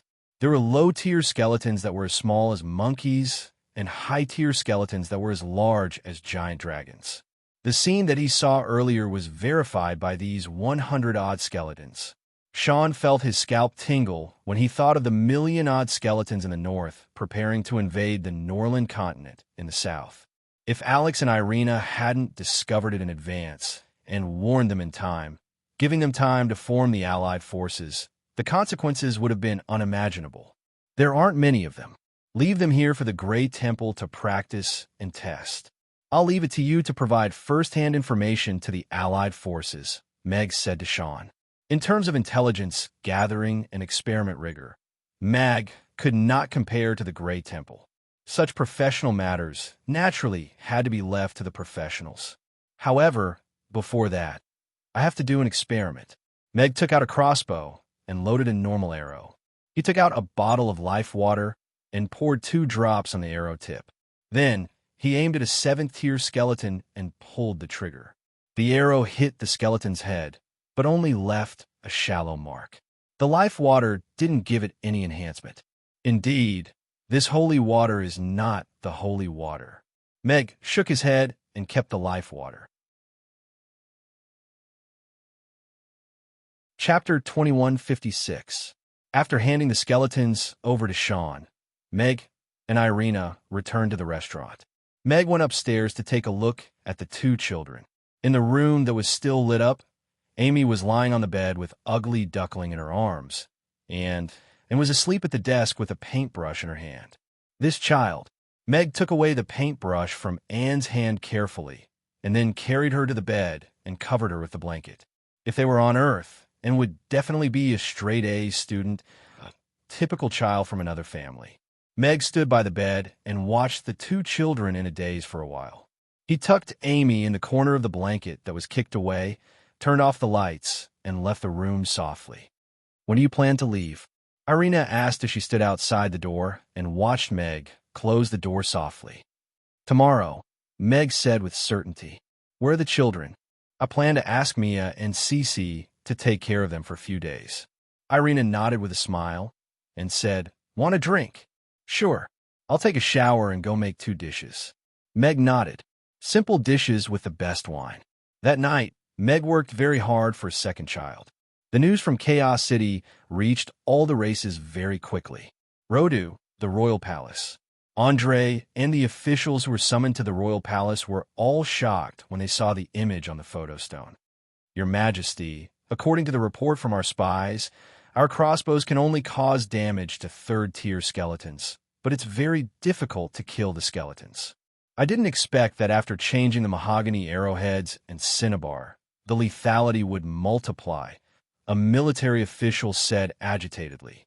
The spies that were sent to the icy plains of the extreme north had come into contact with the skeleton army a few times. According to the information that was sent back, the Roth Empire's army would be completely at a disadvantage if they were to go head-to-head with the undead army's leader with their current equipment. The ministers could not hide their joy. They did not expect that when everyone was at a loss, Alex would provide such crucial information. Andre ordered in a deep voice, "Peachwood and cinnabar are the most important strategic resources. Immediately draft an urgent decree and send it to the entire country, requesting all regions to cut down all peachwood and transport it to the nearest arsenal to make peachwood arrowheads to replace the original crossbow arrowheads. Seize all the cinnabar stones in the market and in the stores of various places. If anyone disobeys or hides them, punish them according to the crime of treason. They will also be transported to the munitions factory along with the peach wood swords to the front lines. Also, collect all the glutinous rice in the empire by exchanging one rice for one glutinous rice. Those who keep it will be punished for treason." Yes, a civil official bowed in acknowledgement and immediately drafted an urgent decree. After presenting it to Andre for confirmation and stamping, it was immediately sent to the various provinces. That night, the guards of Rodu began to cut down the peach trees one by one, starting from the southern part of the city. Regardless of whether they were commoners or nobles, they would read the king's decree directly. If there was any resistance, they would be arrested and imprisoned for treason. When the news spread in the morning, all the household that had peach trees took the initiative to cut them down and place them at the door, waiting for the guards to come and take them away. The guards also directly entered the orchards outside the city. The farm owner had a bitter expression, but he could only ask the farmers to help him cut down the peach trees. In a day's time, the peachwood collected was piled up into a mountain in the arsenal in the north of the city. The task of exchanging for glutinous rice was distributed to the grassroots officials. The granaries of various places were opened, and the glutinous rice exchanged for was all transported to the north. Under the heavy punishment, no one dared to hide it. In the twilight forest, Connie and the various chiefs finished watching the images on the image recording stone. "Do we have peach trees in the twilight forest?" Connie asked the orcs. The orcs also had a considerable number of archers. If they could equip peach with arrowheads, their lethality would definitely be increased effectively. The chiefs all shook their heads, indicating that they didn't have any peach trees in their tribes. Connie pondered for a while and said, "Send 5,000 orcs who are good at logging to the dragon territory immediately.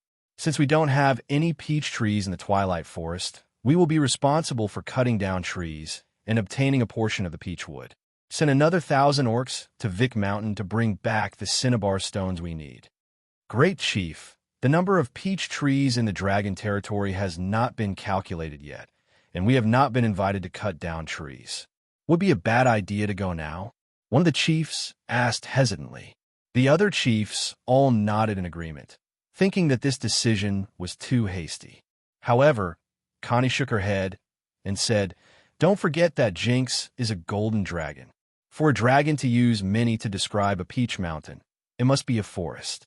As for the dragon's invitation, I will discuss it with the commander and the dragon tribe." Her expression became serious, and she said, "We have to ensure that the orc warriors can use the weapons we made before the battle, and not wait for others to give us the rest of the weapons. With such a short preparation time, no one can take care of a 1,000,000-strong army. We don't have to ask for help. We have to rely on ourselves." "Yes." The chiefs all agreed solemnly, and each went out to make arrangements. That night, thousands of flying mounts took off from the Wind Forest and flew in the direction of Dragon Island and Vic Mountain. The Wind Forest Star Cave abode. "We don't have enough peach wood in the forest. Send 2,000 woodcutting elves and 3,000 elves who are in charge of making crossbows to the Dragon Island's peach blossom forest. Cut down trees on the spot, make bows, and transport them back to the forest. Send another 1,000 elves south to Vic Mountain and transport the cinnabar stones we need back, Helena ordered. Yes. Some elves left to carry out the order. Soon, teams of elves set off from the Wind Forest and headed to two destinations. In the Boundless Sea realm, the isolated Peach Blossom Island, which almost no one visited on a normal day, was visited by the 10 demon tribes at the same time tonight. Large ships docked at the shore, and the various tribes looked at each other, but no one made a move. Dracula flapped his wings slowly and floated in mid-air with a smile. In our Boundless Sea realm, this island has the most peach trees. Camilla has already promised Alex that we, the demons, will have to supply our own peach trees. Hence, this patch of peach trees belongs to every participating demon. Don't think about it, and distribute it according to the number of participating demons. The powerhouses of the various tribes agreed to Dracula's plan after pondering for a while. Overnight, all the tribes of the Norland continent responded to the call and tried their best to increase their combat power and self-defense ability before the war started. The miraculous effects of the peach wood and cinnabar greatly increased the allied army's morale. At the same time, it also allowed the various tribes to have a rough estimate of the undead army's strength. They were more confident and were less fearful. The next morning, Meg woke up energetically and made a scrumptious breakfast. Amy and Father wants to discuss something with the two of you, Meg said with a smile as he looked at the two of them eating breakfast. End of chapter. Chapter 2157. What's the matter? Amy asked as she sucked on her soup dumpling, and also put down her chopsticks and looked at Meg. Meg looked at Irina and smiled. Your mother and I will be going out for a while. During this time, I will ask Sister Mia and Sister Cece to take care of you. Is that okay? Are you going to save the world too? Amy looked up suddenly, her eyes filled with anticipation and panic. Yes, when the world needs us, it's time for us to step up and save it. Meg nodded with a smile. What about me? I'm super powerful now. Can I go and save the world too? Amy asked expectantly. I can't do it now. I'm still too young. I can only do it when I grow up. How old do I have to be considered an adult? Amy asked. You have to wait until you're 18 years old. You can make your own decisions then, because you'll be an adult by then. Meg smiled and reached out to pat the little girl's head. Her soft golden hair was still as smooth as a kitten's. 18 years old? Amy asked thoughtfully. When will you be back? And asked with sign language, her clear eyes filled with worry. We'll be back when and finishes drawing Miss Black Cat. Meg looked at and said. He saw his first draft of Miss Black Cat last night. It looked pretty good. If Miss Vicky saw it, she would probably like it. And nodded obediently with a reassuring smile on her face. She signaled that she would take good care of Amy. Wear these 2 small stones on your body. No matter what, don't take them off. Do you understand? Irina took out 2 thumb-sized blue crystal necklaces and hung them around Amy's and Anne's necks. What is this? Amy touched the warm crystal. This is a protective talisman. It will protect you when we're not around. Irina looked at Amy lovingly, feeling a little guilty. Ever since Amy was born, she had spent very little time with her. Even during this period of time, she had been busy with the night elf affairs and hadn't given Amy enough time. The little girl was always so obedient and sensible. She would never take the initiative to ask for anything. It was precisely because of this that it was even more heartbreaking. Once this matter was over, she would definitely stay by her side and accompany her as she grew up. Oh, what a beautiful brew. Amy retracted her gaze and looked at Meg and Irina with a serious expression on her face. Then you must come back soon. Go home after you're done with the bad guys. Amy and Sister and are still waiting for you to come back for dinner. Okay, Amy and are the most obedient. Meg felt a lump in his throat and nodded with a smile. After breakfast, Meg took 2 Ruggiamos and a basket of soup dumplings to the magic potion shop next door. The door of the potion shop was open. When Meg entered, Cece, whose belly was showing, was packing Lulu's luggage. Are you going out? Meg asked in surprise when he saw Lulu's bulging luggage and the big hammer at the side. I'm going to forge, Lulu said with a simple and honest smile. Mr. Mac. Cece greeted Meg and packed the luggage before continuing. I saw the city lord's castle's order. Lulu is planning to join the arsenal in Chaos City with Master Mabai. We might have to make a trip to the north. Lulu, let's go. Mabai's energetic voice sounded from outside the door. He poked his head in and was surprised to see Meg. Mr. Mac? You're back. Yes, I just came back. Meg nodded, looking at Mabai, who was carrying a simple luggage bag and a heavy hammer, and Lulu, who had left his pregnant wife behind to report to the arsenal. Meg couldn't help but feel a little touched. What a pity. Looks like I'll have to wait until I'm done with my work before I can eat your rainbow fried rice, Meg said with a hearty smile. Don't worry about waiting. When you come back, you'll have as much fried rice as you want. Meg nodded with a smile. Lulu looked at Cece and patted her head reluctantly. Then, she bent down and kissed her belly gently. Be careful. The baby and I will wait for you to come back. Cece stood on her tiptoes and reached out to touch his face as she whispered. Lulu nodded with a silly smile and said, Then I'll go first. Okay, don't worry. I'll take good care of myself. Cece nodded. Lulu carried the heavy hammer on her shoulder and walked out with the luggage bag in one hand. Then she said to Meg, Mr. Mac, goodbye. Mag took out 2 Ruggiamos and gave them to Mabai and Lulu. There's no wine to accompany you on your journey. I only have 2 Ruggiamos. Take care. Mag took out the Ruggiamos and gave them to Mabai and Lulu. Drinking will spoil things. Ruggiamos are enough, Mabai said with a hearty smile. He took a bite of the Ruggiamo and nodded with satisfaction. This is much better than wine. Let's go. Thank you, Lulu said. Then she looked at Cece and quickly followed Mabai. The 2 of them, one tall and one short, walked away in the morning sun with their equally heavy hammers and Ruggiamos in their mouths. Cece pursed her lips and looked at Lulu's back. Finally, a line of clear tears flowed down her face. This is the breakfast I brought for you. Mag passed the soup dumplings in his hand and a handkerchief to her. Thank you. Cece turned away to wipe the tears off her face. She smiled as she took the dumplings from Meg. Then, she looked at Meg in surprise. Why did Mr. Mac suddenly bring us breakfast? They were good neighbors, and often brought breakfast for her master. However, this was the first time that Meg had brought breakfast to them personally. It's cold outside. Don't catch a cold. Come in and eat while we talk, Meg said with a smile as he looked at Cece's protruding belly. Okay. Cece took the dumplings and walked into the medicine shop. I want you and Mia to take care of the kids for a few days. I'm going out. Meg sat down across from Cece and got straight to the point. Cece looked at Meg in surprise. Are you going somewhere far away? The world is not peaceful these days. Where are you going, Mr. Mac? Even Lulu can leave her pregnant wife to go to the factory at the front line. Although I'm not good at anything, my cooking skills are not bad.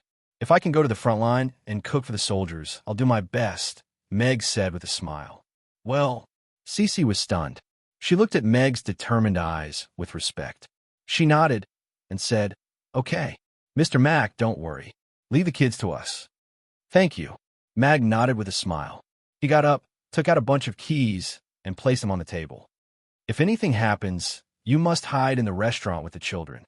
I asked Princess Irina to set up a few spell formations.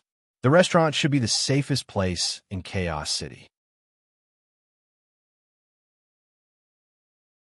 Chapter 2158. After leaving the magic potion shop, Meg went to the ice cream shop. As the shop manager, Yabamiya was already preparing for the opening of the shop early in the morning. As Mamie's hadn't been open recently, the number of customers in the ice cream shop had increased significantly. Many of the regulars who came to ask when the restaurant would reopen would order an ice cream to soothe their stomachs. Mia was already very used to her identity as the shop manager of the ice cream shop. It was just that Gina hadn't been helping in the shop recently, so it wasn't so easy to deal with the crying children. Fortunately, she had prepared enough toys and a plan to at least ensure that the order in the shop wouldn't be disrupted by the crying children. Ding! The bell hanging on the door rang when the door was opened. We're not open for business yet, customer. Boss. Mia was a little surprised to see the person who came in. You haven't had breakfast yet, right? I brought some for you. Meg placed the lunchbox in his hand on the table and closed the door. They haven't woken up yet. I came down to do some preparation work. Mia put down the things in her hand and sat at the table with a smile. She opened the lunchbox, and her eyes lit up. It's soup dumplings. Yeah, eat them while they're hot. They'll wait until they wake up, Meg said with a smile. Then I won't stand on ceremony. Mia took out a basket of soup dumplings and closed the lunchbox again to prevent the rest of the dumplings from getting cold. Meg sat opposite her and smiled as he watched Mia sipping the soup dumplings. Compared to when she passed out at the entrance of the restaurant due to hunger, Mia's complexion was rosy now, and her skin was delicate. Although this girl wasn't growing much, her growth didn't seem to be stopping. Looking at the bulging, maid uniform, it didn't seem to fit her anymore. Looking at Mia eating the dumplings with a satisfied expression, Meg felt a sense of accomplishment. He wanted to remind the public not to throw away the little dragon girl he had picked up. She would become a dragon maid after a while. Burp. Mia held the shallow plate and licked the soup. She covered her mouth and burped with a satisfied expression. Thank you for your hospitality. Mia stood up and bowed to Meg. Her twin ponytails swayed, and she was full of vigor. In this world, there was nothing more blissful than eating breakfast made by the boss after waking up. If there was, it must be the lunch and supper made by the boss. You're welcome. Meg nodded with a smile. Mia sat down again, looked at Meg, and said, By the way, boss, I heard that the outside world is very chaotic right now, and there are demons coming to invade us. If you don't go far away, do you want to reopen the restaurant? I'm here today to ask you for a favor, Meg said. What is it? Mia looked at Meg. Her boss had never asked her for anything. He had always been the one taking care of them and satisfying all their needs. I'm going to go far away for a few days, so I want you and Cece to help take care of Amy and for a few days, Meg said. Mia looked a little nervous and said, But it's so dangerous out there now. Babla had solemnly warned them not to leave Chaos City 2 days ago, and the customers who came to the shop during the past 2 days had often mentioned the conscription order from the city lord's castle. Everyone was in a state of panic, and the boss was going to go on a long journey now. Yes, I'm going up north with Chaos City's army to cook for the soldiers at the front line. Meg smiled and said, It's dangerous at the front line. Everyone who volunteered to be conscripted knows that. I can't do much, but as a man, I should stand at the front line to protect all of you. Boss. Mia looked at Meg with reddened eyes. She wanted to persuade him to stay, but she couldn't bring herself to say it. Don't worry. I'm just going to cook. I don't have to go to the front line to fight with the demons. I'll be back when the war is over. Meg stroked Mia's head with a smile. He knew this lass was worried. Besides, you know I'm not an ordinary chef. I can protect myself. I'll definitely come back safely. You can definitely do it. Mia looked at Meg and nodded seriously. I'll take good care of Amy and Anne. Then I won't say goodbye to everyone one by one. Help me tell them that they don't have to worry. Mag stood up and prepared to leave. Wait, Mia called out to Meg. She took off the golden dragon scale pendant that she had hidden in her clothes and passed it to Meg. Master left this for me, but I don't have any use for it. Boss, keep it with you. Meg looked at the glistening golden dragon scale in Mia's hand. Lewis had left it for Mia to protect herself. It was a giant dragon reverse scale that could withstand a 10th tier powerhouse's attack. It was extremely precious, but this lass wanted to give it to him without even thinking. Don't worry, I don't need it either. Meg shook his head with a smile. Besides, if I bring it to the front line, I'm afraid your master will sniff it out and chop me up. Mia snickered as if she could already imagine that scene. Meg stopped smiling and seriously reminded Mia, take care of yourself. Also, if there's any danger, you must hide in the restaurant. That's the safest place in Chaos City. All right, Mia agreed. Meg nodded and turned to walk towards the door. Boss, you must come back safely. Mia took a step forward and looked at Meg's back. We're all waiting for you to come back. All right. Meg waved with a smile and left without looking back. Not long later, Angela pushed the door open and entered while rubbing her sleepy eyes. She looked at the dazed Mia and curiously asked, I think I saw Boss leave the shop when I went downstairs just now. What's he doing here? Then, her gaze was quickly attracted by the food box on the table. She opened the lid, and her eyes lit up when she saw the piping hot soup dumplings inside. Wow, boss is here to give us warmth early in the morning. That's great. Smells so good. It's the smell of meat dumplings. Hannah followed her in, and her eyes lit up as well. She quickly went forward.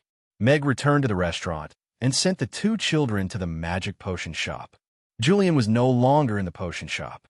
According to Cece, he had already left yesterday to go with Crassus. Meg squatted down and looked at Amy, whose eyes were red, as he said, "Be good. Daddy will be back soon. You can go and play with your friends when you're bored, but you must come home on time." Amy is very brave. I won't cry. Amy nodded. Meow. Ugly Duckling jumped down from Amy's arms and rubbed its head against Meg's hand. Good girl. Meg hugged Amy with a smile, and then got up to hug Anne. Meg looked at Cece and said, "Then, I'll have to trouble you. Don't worry. I'll take good care of them." Cece hugged the two children and nodded with a smile. Chapter 21:59. As the Roth Empire headed north, the weather became colder and colder. The ice and snow showed no signs of melting, and the mountains and rivers were all white. A mountain range ran through the northern border, blocking the cold from the ice plains of the extreme north, and leaving behind an environment suitable for humans to live in. This mountain range that stretched for hundreds of miles was called the Gus Mountain Range. It ran from east to west like a natural moat, protecting the northern border of the Roth Empire. After crossing the Gus Mountain Range, it was the ice plains that never melted. The ice layer could reach up to 1,000 meters thick. It was said that if one kept going north, they would enter the land of eternal night. No one knew what was buried there. This ice plains of the extreme north was a forbidden zone for all living creatures. The bone-chilling cold would quickly take away one's body temperature. Even if one did not move, one's energy would be depleted quickly. Even the snow rabbits and snow foxes that were commonly seen in the northern border were hard to find on the ice plains. The Gus Mountain Range blocked the cold wind and also isolated the existence of life. However, at this moment, on the side of the Gus Mountain Range that was close to the ice plains, there was a team of 1,000 engineers working under a cliff. The cliff on the side of the ice plains was covered with a thick layer of ice. Under the grinding of the cold wind, it was as smooth as a mirror. The cliff was hundreds of meters high and was a purely natural city wall. However, it was a mountain range after all. There would always be gaps of various sizes in between. The elites of the various armies of the Roth Empire were gathering in the northern border, while the engineers of the Northern Border Army had been deployed to the Gus Mountain Range 3 days ago to build fortifications. The Gus Mountain Range was the only choice to stop the undead army from going south. The ice plains of the extreme north were vast, and the weather was extreme.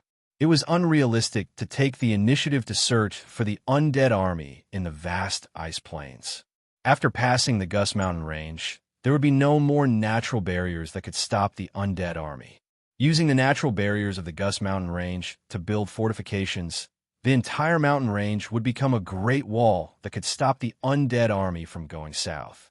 The final battle would take place outside the Empire's borders. This was the policy set by the Allied Army's commander, Lord Alex, and Marshal Dominic. None of the warriors of the Roth Empire would question their decision. Move faster. We will fill up these few holes today and then spread glutinous rice over this area. We will roast meat for you tonight. The brothers on sentry duty just caught a few snow deer. A tall and fat knight said loudly to the engineers who were working, "All right." Hearing that there would be meat to eat at night, the eyes of the engineers who were carrying the ice cubes immediately lit up, and they worked much faster. This was a gap that was more than 10 meters wide. From this gap, there was a slope covered by a layer of ice. For ordinary people, it was still an insurmountable moat. However, according to the report of the scouts who entered the ice field, the skeletons could easily climb up any slope, let alone a gentle slope like this. Therefore, they had to use the ice extracted from the ice field to block the gap and connect it with the vertical cliffs on both sides to form a complete wall. This was also what the tens of thousands of engineers working under the Gus Mountain Range were doing. Of course, it would take at least 10 days to half a month for these engineers to fill in the gap. Fortunately, there were more than 10 mages in their team. The wind mages were responsible for cutting the ice, while the water mages poured water into the cracks in the ice. After the ice solidified, it became a solid ice wall. The ice mages were like fish in water in such an icy environment. Their ice-making speed was extremely fast, and they took on a large part of the workload. "Sir, we have filled a few big holes in a row. How much more do we need to fill?" An engineer asked the tall and fat leader as he threw down a large piece of ice. "Yeah, it's too cold. Moving ice cubes every day, my hands are frozen stiff." The other engineers also turned their heads to look at him. It was fine if they were tired these days, but this side of the mountain was not as cold as the other side of the mountain. They were used to staying in the north, and they were also unbearably cold. At night, they huddled together before the fire to barely sleep. Last night, a soldier came out of the tent to pee and fell. When he was found in the morning, he had already turned into a popsicle. "How much?" The tall and fat soldier smiled. Suddenly, his expression turned cold. He looked at the engineers and said, "Until you fill it up. If you don't get the order to retreat, you have to keep filling it up. Are you afraid just because it's a little cold?" The brothers who are going to the front line to fight against the undead are going to have their heads tied to their belts. Remember, although we have never fought a war in the north, you are still soldiers. If the undead army crosses the Gus Mountain Range, your families will die at the hands of those devils. All the engineers lowered their heads in shame. The engineer who asked the question earlier quietly picked up a large piece of ice and walked toward the ice wall. The engineers worked in silence. Their legs were even faster than before. On the mountain, Dominic, who was wearing armor, nodded slightly.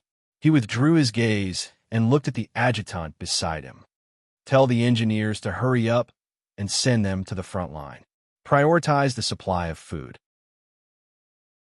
The front line must be set up according to the requirements within 3 days." "Yes, Marshal." The adjutant nodded. After hesitating for a moment, he said, "Marshal, there's another small matter that I would like to report to you." "Speak." "A frost dragon appeared on the front line yesterday. She helped the army repair more than 10 gaps, but she's been asking about the undead army," the adjutant said. "Could it be her?" Dominic frowned. "Where is she now?" "I don't know if she has left." "I will go and ask now," the adjutant quickly said and left quickly. Not long later, the adjutant returned. He looked at Dominic and said, "Marshal, she has left. I heard she flew toward the ice plains." "She entered the ice plains?" Dominic's face darkened. The Roth Empire had lost many spies in the ice plains. Whether it was the extremely dangerous environment or the skeletons hidden under the snow, they were all extremely dangerous existences. "Get ready. I am going to write a letter to the dragons," Dominic said. "Yes, if the million-strong undead army is a flood, then the 100-mile mountain range is the first line of defense. However, it is impossible to block the flood. Such a strong surge will definitely overturn the flood and cause it to be uncontrollable. Therefore, I have left 3 spillways. These 3 spillways are 3 natural canyons that are 10 to 15 kilometers long. Then, at the end of a spillway, I will pull up the last sluice to ensure that not a single drop of water will escape." Meg sat on the griffin's back and looked down at the vast world of ice and snow below. The Gus Mountain Range was like a huge flood, blocking the cold air that was trying to go south. "What if we can't stop it?" Irina asked. "There are no ifs." Meg shook his head. With a deep gaze, he said, "We can only guarantee that no accidents will happen." Chapter 2160. After making arrangements for the 2 children, Meg and Irina headed north to the northern region again. However, unlike the previous times, they did not cross the Gus Mountain Range this time. Meg asked Ozzy to fly lower and fly over the 3 canyons. Numerous engineers were busy in the canyons like ants. They needed to fix the 2 cliffs neatly to prevent the skeletons from climbing up easily. They also needed to dig tunnels that were several meters tall in the middle of the canyons. There were also a considerable number of magicians in the canyons who were carving formations on the cliffs and the ground. These 3 10-mile-long canyons would become the meat grinders of this war. Meg would place a large number of troops on both sides of the canyons to kill as many undead creatures as possible before they reached the entrance of the canyons. This would reduce the pressure on the warriors guarding the entrance. Although there are many engineers, their efficiency is too low. We need elites with special abilities from the various races to help, Meg said with a frown. The abilities of the northern region's engineers were limited and not enough to meet his requirements. When the night elves arrive, they can join the carving formation team. There are more than 1,000 magicians, Irina said. Not enough. Meg pointed at the ice field in front of them. If possible, I hope to kill them as much as possible before they reach the Gus Mountain range to reduce our losses. Our time is limited, Irina reminded. I was greedy. Meg looked away and asked Z to descend. The temporary command center of the Allied army was set up in the middle of the battlefront, facing the canyon in the middle. On a platform at the top of the mountain, a few temporary halls made of ice were built. The sparkling ice shone under the sun and looked like a dreamy ice castle. The ice that did not melt all year round in the northern region was inexhaustible. It was the best building material. They only needed to carve a few simple formations inside to block the coldness of the ice itself and the influence of internal activities on the ice. The purple-striped griffin landed on the platform in front of the hall. After a brief panic, the guards recognized Meg and quickly bowed respectfully. Is Marshal Dominic in the camp? Mag asked as he jumped down from the griffin and quickly approached an officer. The marshal is in the camp. Sir, please follow me. The officer replied respectfully and led the way for Meg and Irina. There were no splendid decorations in the Frost Palace. Like the Ministry of War, it was divided into many areas where civil and military officials were busy dealing with matters. At the moment, the Allied army had yet to arrive at the front lines. The frontline camp was still dominated by the Imperial Army led by Dominica. The officer led Meg and Irina to a meeting room in the depths of the hall. The spacious meeting room still did not have any extra decorations. The round table was arranged around a huge sand table. The sand table was a replica of the terrain of the front line of the Roth Mountain Range, including the 3 canyons. Dominic was writing something on the table when he heard the commotion. He stood up and looked at Meg. You're here. Yes. Meg nodded. He looked at the sand table and then at Dominic. The front line is more difficult than I thought. A smile appeared on Dominic's wrinkled face. If the engineers at the front line could hear this, they would be very comforted. The engineers are unable to complete the frontline fortifications in a short time. There are many things they can't do. Ask the magic casters from the Magus Tower to come to the front line immediately, Meg said to Dominic. I also want to ask the Frost Dragons to help mend the gap in the Gus Mountain Range. Some of the gaps are too big. The engineers and magic casters are unable to fill them in a short time, Dominic said. I will order all the races to come and help immediately. The frontline fortifications are the key to this war. We have to finish them as soon as possible. Meg nodded. He had thought about this on the way here. All the races were gathering their elites, but such a large army would need a lot of time even if they were given the green light to go north. At times like this, Meg thought of the benefits of large-scale teleportation portals. It was a pity that the cost of setting up and using teleportation portals was very high, not to mention a large-scale teleportation portal that required more than 10,000 people.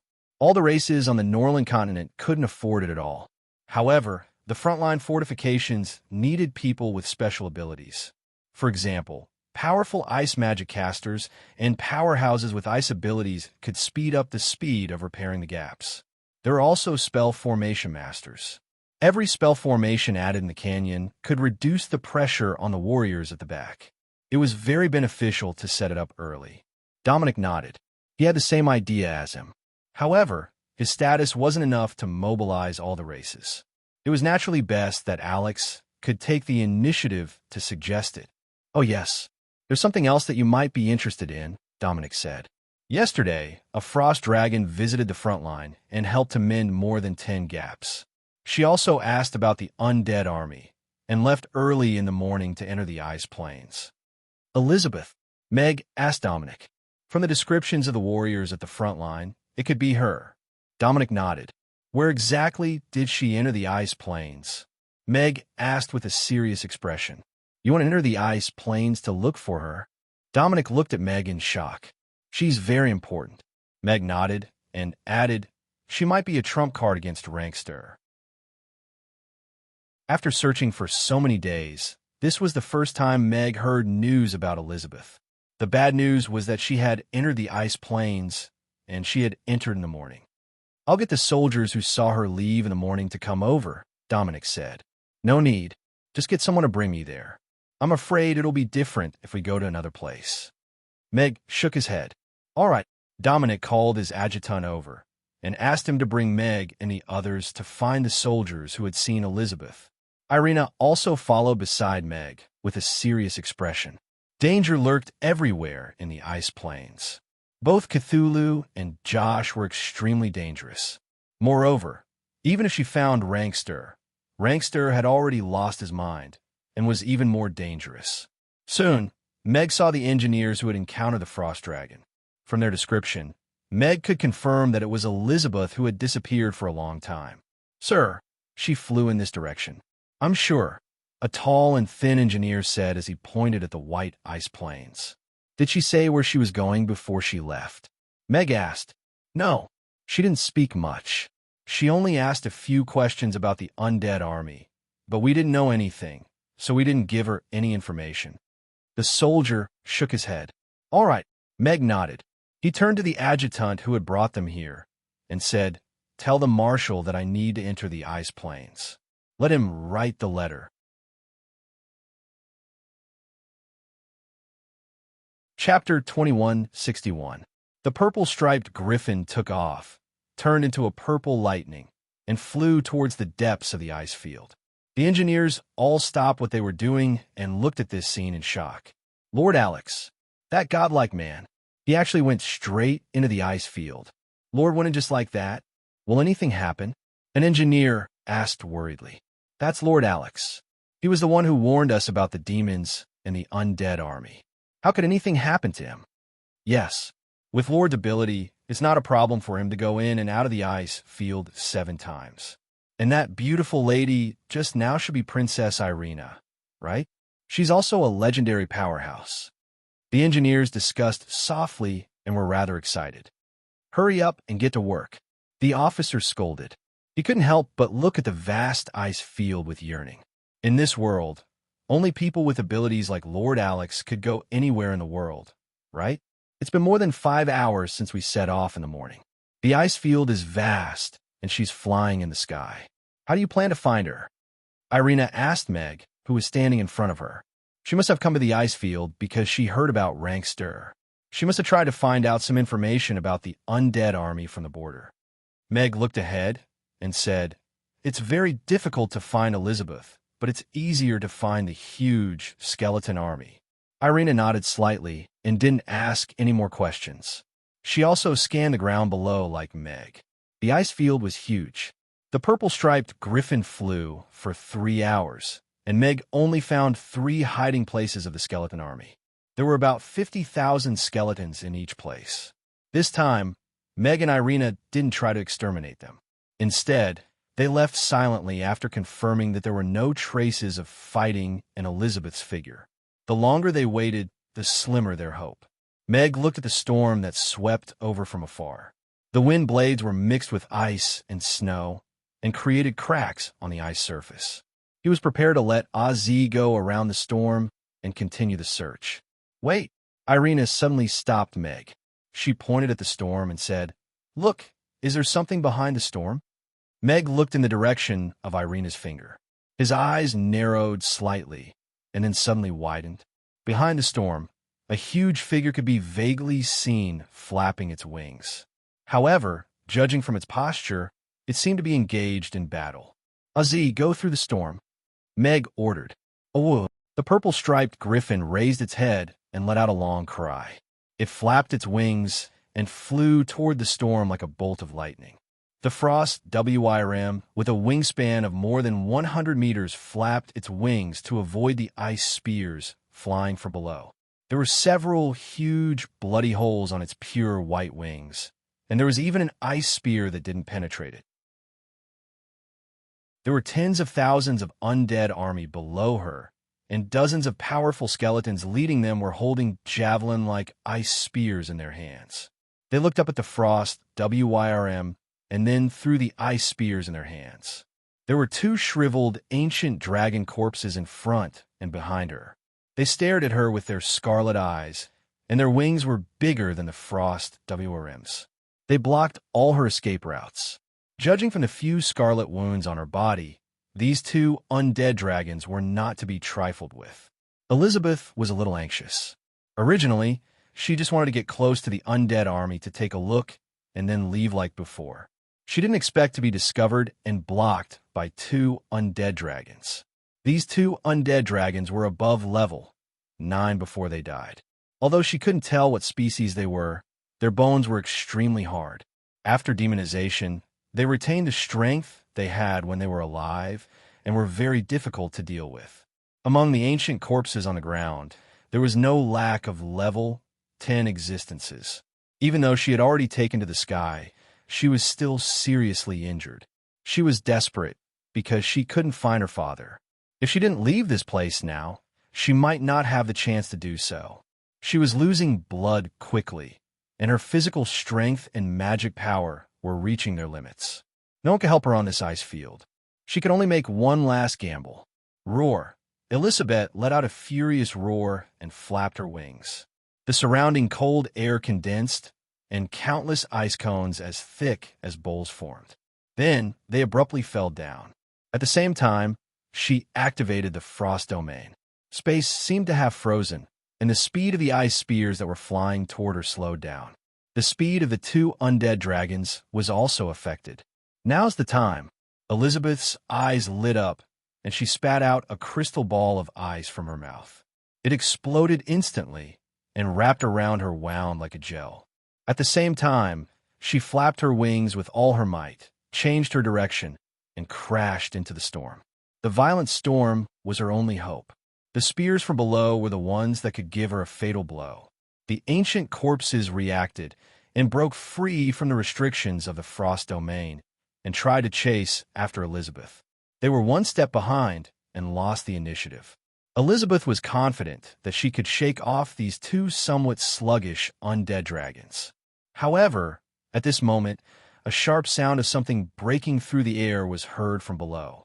Elizabeth subconsciously lowered her head, and there was a look of shock in her eyes. A golden javelin flew over from below, tearing a white scar in the air as it flew toward her with a power that struck fear into her heart. The Frost domain collapsed in an instant, and it did not even cause the golden spear to slow down. At this moment, Elizabeth felt the arrival of death. She did not feel any fear. She was just a little regretful and a little worried. Regretful that she could not see her father again. No matter what he became, she wanted to see him again. She was worried that Mia would not be able to survive. These guys were indeed terrifying. She did not know if the hastily formed coalition army could hold on. So be it. Elizabeth laughed at herself in her heart. She was a little arrogant, but she did not regret it. She took a deep breath and waited for the final moment to come, and to take one last look at this world. Then she saw the purple lightning bolt that came through the storm, as well as a light that was even faster than it. Ding! A crisp sound echoed in the ice field. The golden spear collided with the white light that was flying towards it. Then, starting from the tip of the spear, it was cut in half. The spear flew upward without losing its momentum. However, after being cut in half, it passed by Elizabeth's side and continued to fly into the sky. Only then did the white light reveal its true form. It was a short and thick Chinese kitchen knife. However, it only paused for a moment, then turned into a stream of light again, slid past the two undead dragons, and cut them into 156 pieces like roasted ducks. The purple lightning passed through the storm and stopped in front of Elizabeth. The man standing on the back of the purple-striped griffin looked at her with deep eyes. Chapter 2162. Why is it him again? Elizabeth looked at the person who had come, and her heart suddenly calmed down. The serious injury, the fatal shock, and the joy of escaping from danger all stacked together, causing her to lose consciousness instantly. A silver light flashed, and her body quickly shrank, turning into a human, and fell down. The purple-striped griffin swooped down, and Meg reached out to catch her gently, then handed her over to Irina behind him. Her injuries are very serious. Irina sat down with Elizabeth in her arms, took out a bottle of milk of life, and poured it into her mouth. At the same time, she chanted a healing spell to stop the bleeding and heal her. Meg looked sideways at Elizabeth's blood-stained body, and his expression became cold. He looked down at the giant skeleton that had thrown out a golden javelin again, and reached out a finger. The fathead fish floating beside him turned into a stream of light and flew down. The golden javelin was cut in half in the air, and the fathead fish landed on the skeleton giant's head without slowing down. One slash, two halves. An ordinary level, 10 demonized skeleton was nothing more than that. The fathead fish circled around the group of skeletons and only returned to his side after slaughtering all the level 8 and level 9 skeletons. He raised his hand and glanced at the red that was quickly approaching on the dial, and ordered Z to fly in the opposite direction at full speed without any hesitation. 5 minutes later, a huge, indescribable creature covered in black scales slowly rose from under the ice, and its huge bat wings covered the sky. Tens of thousands of ancient corpses knelt on the ground, showing their allegiance to Cthulhu. This guy is really annoying to the extreme. Josh also walked out from under the ice and looked at the slaughtered ancient corpses with a sinister smile. Find him and kill him. Cthulhu's low voice sounded, and it was disgusting, like a broken gong rubbing against each other. In 3 days, the star demon eclipse will happen, and our Elo will surface on the surface of the sea. The star spawns will awaken, and we will dominate this world again. Josh smiled coldly. By then, everyone will die. The purple-striped griffin flew south at full speed. Meg looked at the red that had stopped moving and let out a sigh of relief. He turned around and looked at Elizabeth, who was wrapped in Irina's down jacket, and asked, "How's the situation?" "My injuries have stabilized, but I'm exhausted. I need to have a good sleep. After I wake up, I'll need to recuperate for a while," Irina said with a relaxed expression. Meg nodded. If Irina said that there was no problem, then there was no problem. However, Elizabeth looked much thinner than when she left. She must have suffered a lot during this period of time and almost lost her life here. She couldn't help but sigh because she wanted to find Rankster. "Do you think Rankster would recognize her if he saw her?" Irina asked. "I'm not sure. Even if he did, I'm afraid he wouldn't be able to control himself." Meg shook his head. As Cthulhu's strongest subordinate, and the only one who still had signs of life, Meg didn't think that Elizabeth would be able to free him from his control just by going up to acknowledge her father. Unless they could seal Cthulhu first and reduce his control over Rankster, there might be some hope. The purple-striped griffin successfully returned to the camp. Dominic's adjutant arranged a room for Elizabeth so that she could rest. The adjutant looked at Meg respectfully and said, "My lord, are you going to the meeting hall?" A few of the lords have just arrived. Although he wasn't sure what happened after Meg entered the ice field, judging from the injured dragoness, Lord Alex should have fought with those skeletons after entering the ice field. Meg nodded. He also wanted to know who had arrived so quickly. "Dominic, how could you let Elizabeth enter the ice field? Don't you know how dangerous the ice field is? She's only a child." Meg had yet to reach the meeting hall when he heard Lewis's angry voice coming from behind the half-closed door. "Lewis, although I'm in the north, I only got the news this morning, and she has already left," Dominic said. You, sigh." Lewis sighed heavily, and then angrily said, "I want to enter the ice field. Alex is already gone. You'd better wait for him to come back. You know nothing about the ice field. If we fall into the devil's trap, we will have another powerful enemy, Dominic said. Wait a while more. Douglas's heavy voice also sounded. You wait. I can't afford to wait. Lewis slammed the table. Rankster is already in such a state. She only has 2 daughters. It's fine if Mia stays in Chaos City, but if something happens to Elizabeth, will you be able to live with your conscience? Mia? Meg, who was about to push open the door, stopped in his tracks. Apart from being shocked, he also came to a realization. Mia is also Rankster's daughter, but isn't she a golden dragon? Irina was also a little surprised. You might have forgotten that Rankster is a hybrid of a golden dragon and a frost dragon. So, although Elizabeth is a frost dragon and Mia is a golden dragon, it doesn't affect that they are half-sisters, Meg explained. No wonder Elizabeth, who kept a distance from everyone, was like a sister to Mia. There was actually a reason why the noble frost dragon princess taught a low-level half-dragon how to fly and fight. That Rankster is really a jerk. Irina pursed her lips. He was only responsible for giving birth, but never for raising them. He was absent from his daughters' lives and caused them to be in a difficult situation. Meg was silent. Rankster was indeed not worthy of being called a qualified father. However, when he saw the struggle in his eyes when he heard Elizabeth's name that day, he couldn't criticize him further.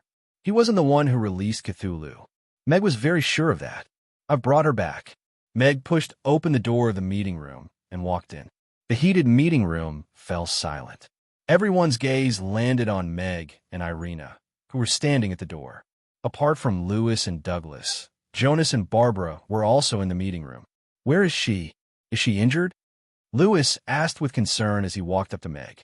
Douglas was also staring at Meg. She's injured, but it's already been treated. We've arranged a place for her to stay, and she's resting now. Meg nodded. That's great. I was still worried that something had happened to Sister Elizabeth. I have to go and see her later. Barbara mumbled softly as she patted her non-existent chest. Thank goodness.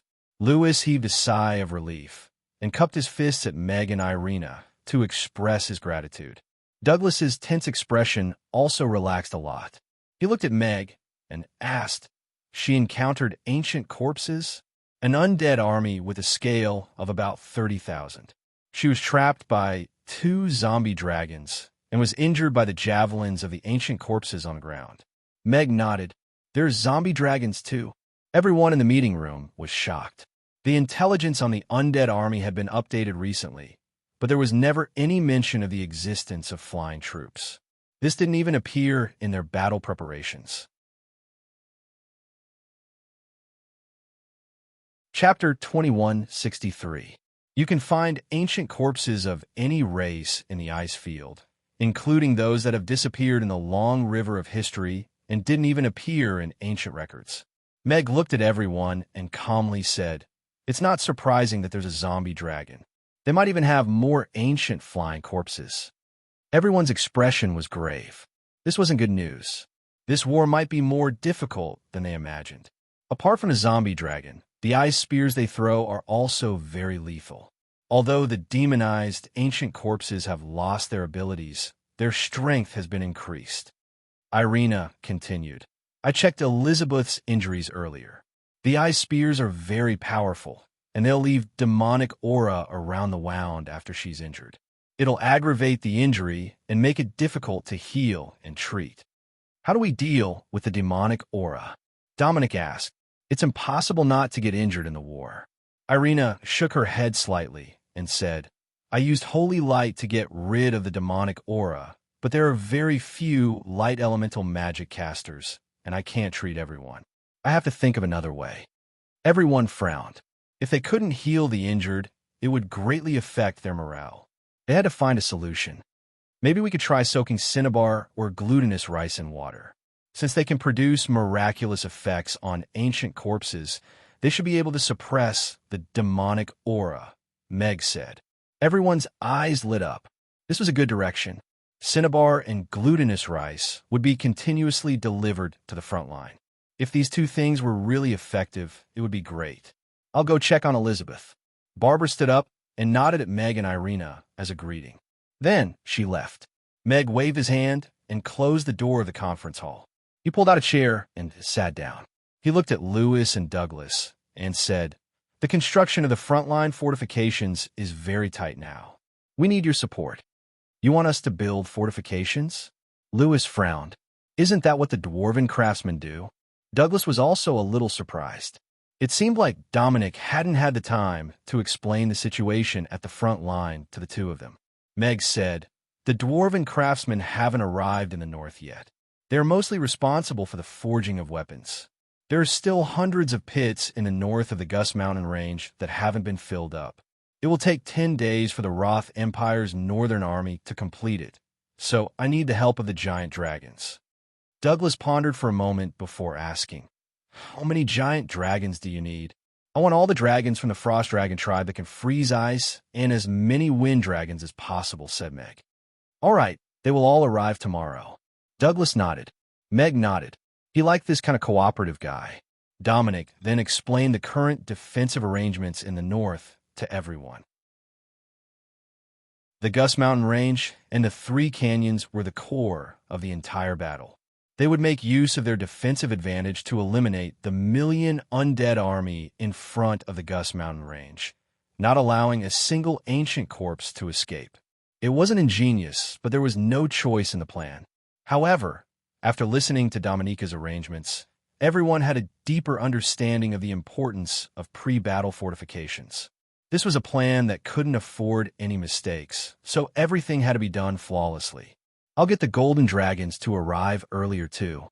If there's a need, they can be dispatched at any time," Lewis said. "The cannons stored in Chaos City have to be transported to the front line.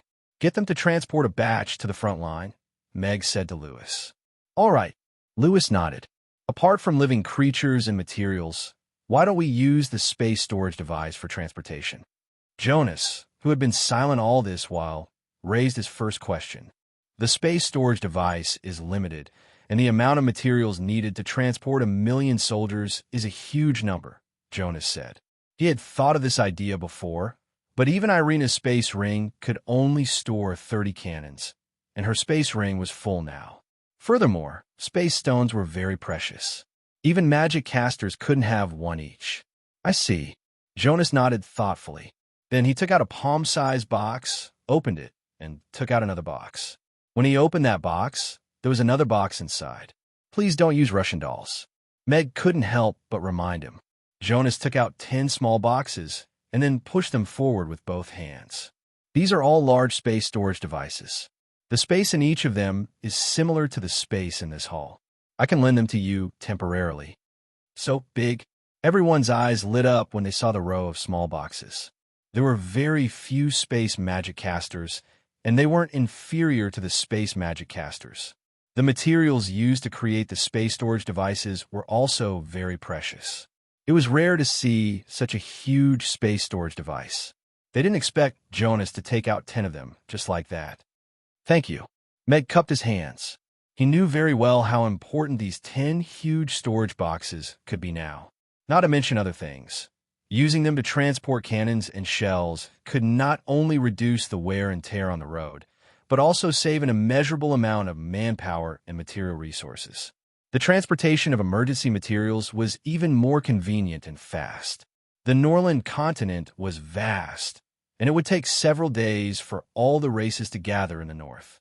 The transportation of supplies was even more difficult. These 10 boxes could be used for the transportation of the most urgent materials, such as cinnabar powder, mahogany arrows, and cannons. Douglas and Lewis were going to visit Elizabeth, while Meg invited Jonas to go out with them. Jonas had arrived at the front line early because he was invited by Meg. The construction of the sealing spell formation was of utmost importance, and only Jonas could complete it. The materials for the construction of the spell formation have been prepared, and the spell formation masters have all arrived. "Has Mr. Alex chosen a location?" Jonas asked as he followed Meg out of the hall. "Please follow me." Meg blew the whistle to summon Ozzy. He jumped onto the griffin's back and invited Jonas up. The griffin took off and flew one round around the Gus Mountain Range. If it weren't for this mountain range, the Norland continent would really be defenseless. This was the first time Jonas saw the entire Gus Mountain range, and he couldn't help but lament. Master, where do you think is the most suitable place to set up the spell formation in this 50-kilometer line of defense? Meg asked Jonas. Jonas looked at Meg with a smile and said, the important thing isn't where to set it up, but how to let Cthulhu enter the seal. I think you should have already determined where to set up the spell formation. Meg raised his hand and pointed to the canyon on the left. I plan to set up the spell formation there. Then, how do you plan to let it enter the spell formation? I will be guarding there on the day of the great battle. I bet Cthulhu will think I'm not guarding the seal spell formation, Meg said with a smile. Chapter 21:64. Jonas looked at Meg in disbelief. He opened his mouth and closed it again.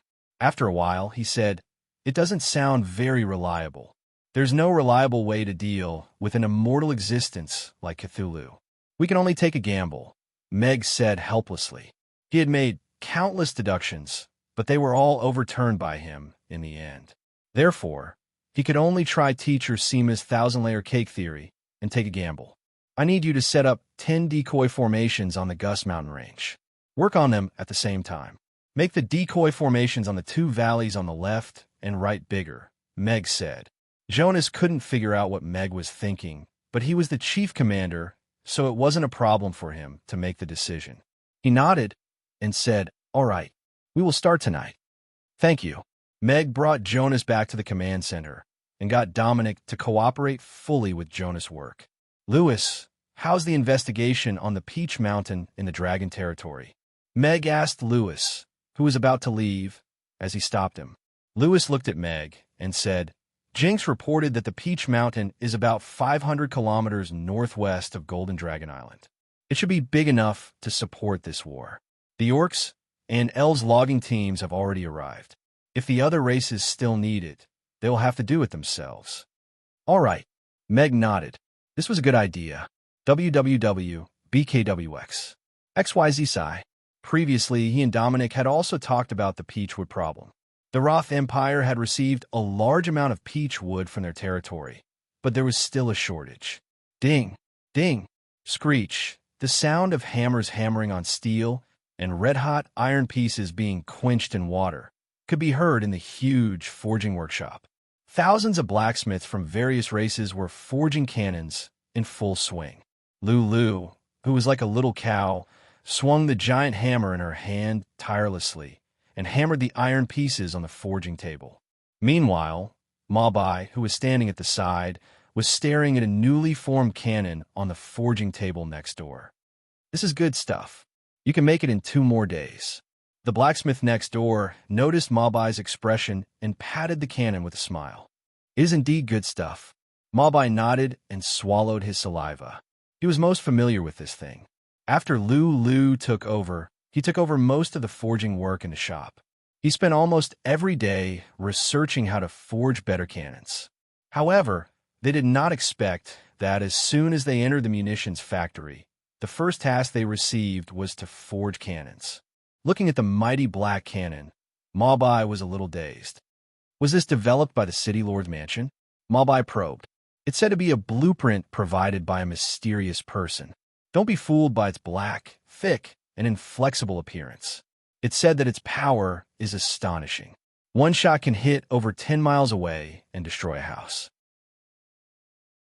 The blacksmith smiled and said, we need to make a few more cannons. All of them will be used to fight the undead at the front lines. Mysterious man, Mabai said thoughtfully. Only Mr. Mack could give the City Lord's mansion a piece of paper when the war was approaching. Mr. Mack had not discussed cannons with him recently. He did not expect him to come up with a perfect plan and increase the range of the cannon to more than 10 miles. This was far beyond the cannons he had developed. Mr. Mack is indeed a genius. Mabai sighed in his heart. He did not resent Meg for hiding the piece of paper from him. He only took it out in such an urgent situation and even gave it to the City Lord's mansion for free to fight against the devils and the undead army. He had already guessed Meg's thoughts. If the undead army had not invaded, he would not have taken out the cannon at all. Such a powerful weapon that could be controlled by ordinary people could become a disaster if it fell into the hands of someone with bad intentions. The munitions factory in Chaos City had expanded several times. As more and more blacksmiths volunteered to join, the munitions factory's output increased significantly. There were already hundreds of cannons displayed in the warehouse. The cannonballs packed in wooden boxes also filled up an entire warehouse. When can these cannons be sent to the front line? Michael asked the person in charge of the munitions factory when he came out of the warehouse. City Lord, the cannons are here. They can be sent away anytime. The person in charge shook his head at Michael and said, but a cannon weighs more than 10 tons. There are very few flying mounts in Chaos City that can bear such a weight. It takes 2 days to go to the front line and back, and only one cannon can be sent away at a time. Michael frowned. What if we go by land? If we go by land, we will need a batch of custom-made wagons. However, I'm afraid the road to the Roth Empire will not be able to support carriages of such weight. More importantly, if we go by land, we will need at least 10 days to reach the front line in the ice field under the best circumstances, the person in charge said. Michael frowned. He pondered for a while and said, seems like we have to ask the dragons for help. The war will be over in 10 days. Chaos City's vanguard had already set off north, and the rest of the troops were also on their way. Young mistress, the first batch of 3,000 cotton-padded jackets has been received. Although the craftsmanship is a little uneven, they are still pretty good. They can keep warm and keep warm. Mars strode into the office quickly and excitedly told Gloria, who was writing a letter at her desk. So fast. Gloria looked up with surprise. Yes, everyone is very enthusiastic, and they're all asking for more cotton cloth to continue making cotton-padded jackets. Mars nodded. Gloria stood up excitedly and paced around the office. She nodded and said, they're going all out to supply cotton cloth. Their efficiency is not lower than our factories at all. It's not just not lower. There should be more cotton-padded jackets completed tonight. You have no idea how many people in the city are making cotton-padded jackets now. This is the first time I've seen families of all ages making cotton-padded jackets. Mars sighed with emotion. The final battle was imminent, and the soldiers needed winter clothes. After the city lord's castle's request was issued, everyone, from the commoners to the wealthy merchants, responded to the call to collect cotton cloth to make winter clothes for the soldiers. Everyone wanted to contribute to this war. There were also many people who directly donated cotton-padded jackets for their own use to the warriors on the front line. That's great. Gloria nodded. She was even more impressed with Mr. Hill now. If it weren't for his suggestion, she would still be worrying about how to prepare enough cotton-padded jackets for the soldiers. Sigh. Why did the world change so quickly? Harrison sat on a bench outside the ice cream shop with George, who was also holding ice cream, and heaved a long sigh as he licked his ice cream. That's right. The world has changed so quickly.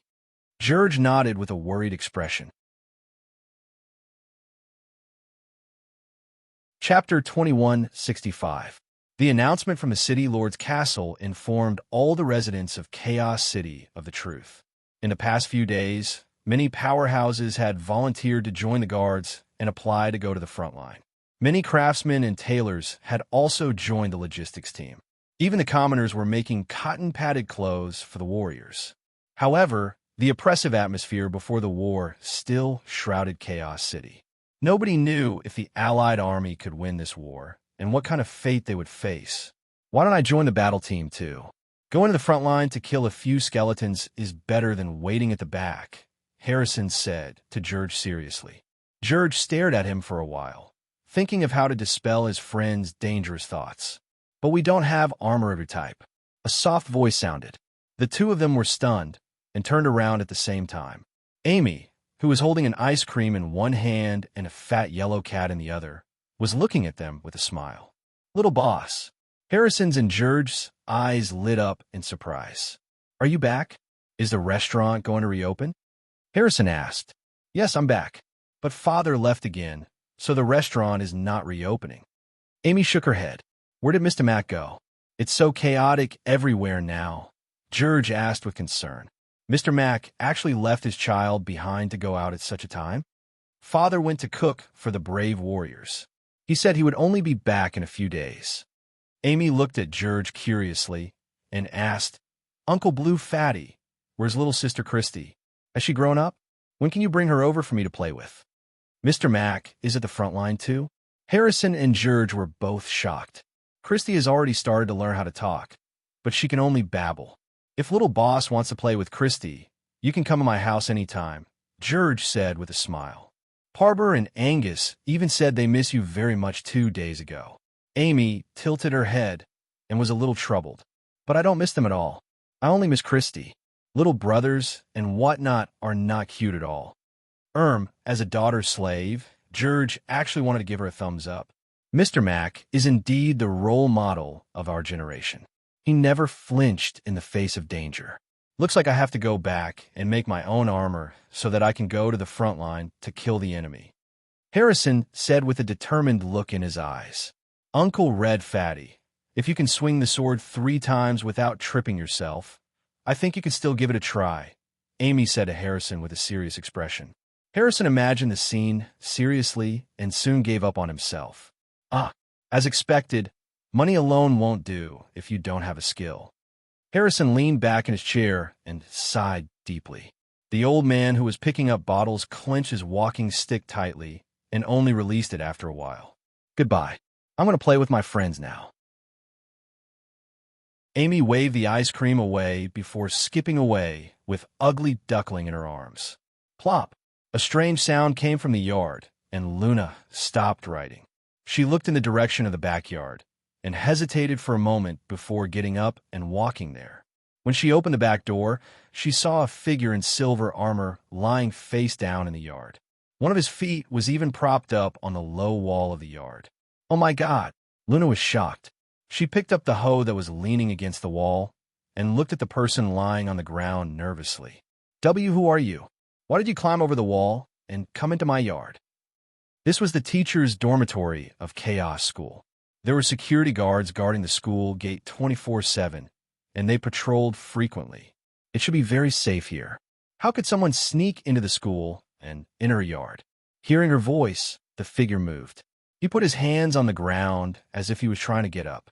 Luna was already thinking of countless single women who were raped by thugs at home. She looked at the guy who was trying to get up, and she didn't know where her courage came from. She closed her eyes and swung the hoe down. Thump! There was a muffled sound. Luna's hand was a little numb from the impact, and the figure who had just managed to get up was smashed back to the ground. You killed me. A sobbing voice sounded. Huh? Luna was stunned. She looked down at the ponytail peeking out from under the armor and suddenly realized something. She quickly threw away the hoe in her hand and squatted down to flip the person over. The person with the mud and snow on her face was Vivian, who had a resentful look on her face. What are you doing? Why are you dressed like this? Why did you climb over the wall? Luna looked at Vivian in shock. Tui. Vivian spat out the mud in her mouth and angrily said, Are you trying to murder your sister? My head is buzzing from all the smashing. Let me see. Luna quickly helped her up and sat down on the chair beside her. She took off her helmet and confirmed that the back of her head was not injured under the protection of the high-grade helmet. Then she took out a handkerchief and helped her wipe her face. She said in a bad mood, Luckily, I didn't use a knife. Ah, you vicious woman. Vivian glared. You didn't use the door, but you chose to climb over the wall. And you even wore such an ill-fitting armor. You deserved it. Luna poked her head. She was also frightened and thought that some bad guys had come in. Knights never use the door. This wall is the first opponent I've met since I started my career. Vivian looked back at the short wall and said angrily. She wanted to make a handsome appearance, but she didn't expect to be defeated on the spot. It was too embarrassing. What knight? Other knights abide by the knight code. They won't climb over the wall and enter other people's houses. Luna rolled her eyes and looked at the ill-fitting armor on Vivian. But what are you going to do today? Are you going to dress up as a knight? No, this is not a costume. From today onwards, I'm a knight who punishes the strong and helps the weak. Vivian's expression turned cold. She reached for her waist, but she touched nothing. Huh? Vivian lowered her head. Where's my sword? Vivian was shocked. She looked left and right and suddenly she was a little panicked. "It's hanging there." Luna pointed up. Vivian raised her head and looked at the long sword hanging on the branch of a tree that was more than 3 meters high. She fell into silence. It was most likely that when she fell from the wall, she swung it and hung it on the tree. "Actually, I hung it on purpose. As a knight, the sword is there. You can lose your head, but you can't lose your sword, right? You know." Vivian looked left and right, looking for a long bamboo pole that could pick up the long sword. You're tuning into the Romance Rendezvous YouTube channel. We're so grateful for your support, and don't forget to subscribe to join us on this incredible journey through captivating stories. Your generosity through donations truly makes a world of difference, as it's the primary source of revenue that allows me to expand and enhance this channel for you. Thank you from the bottom of my heart for being a part of this adventure.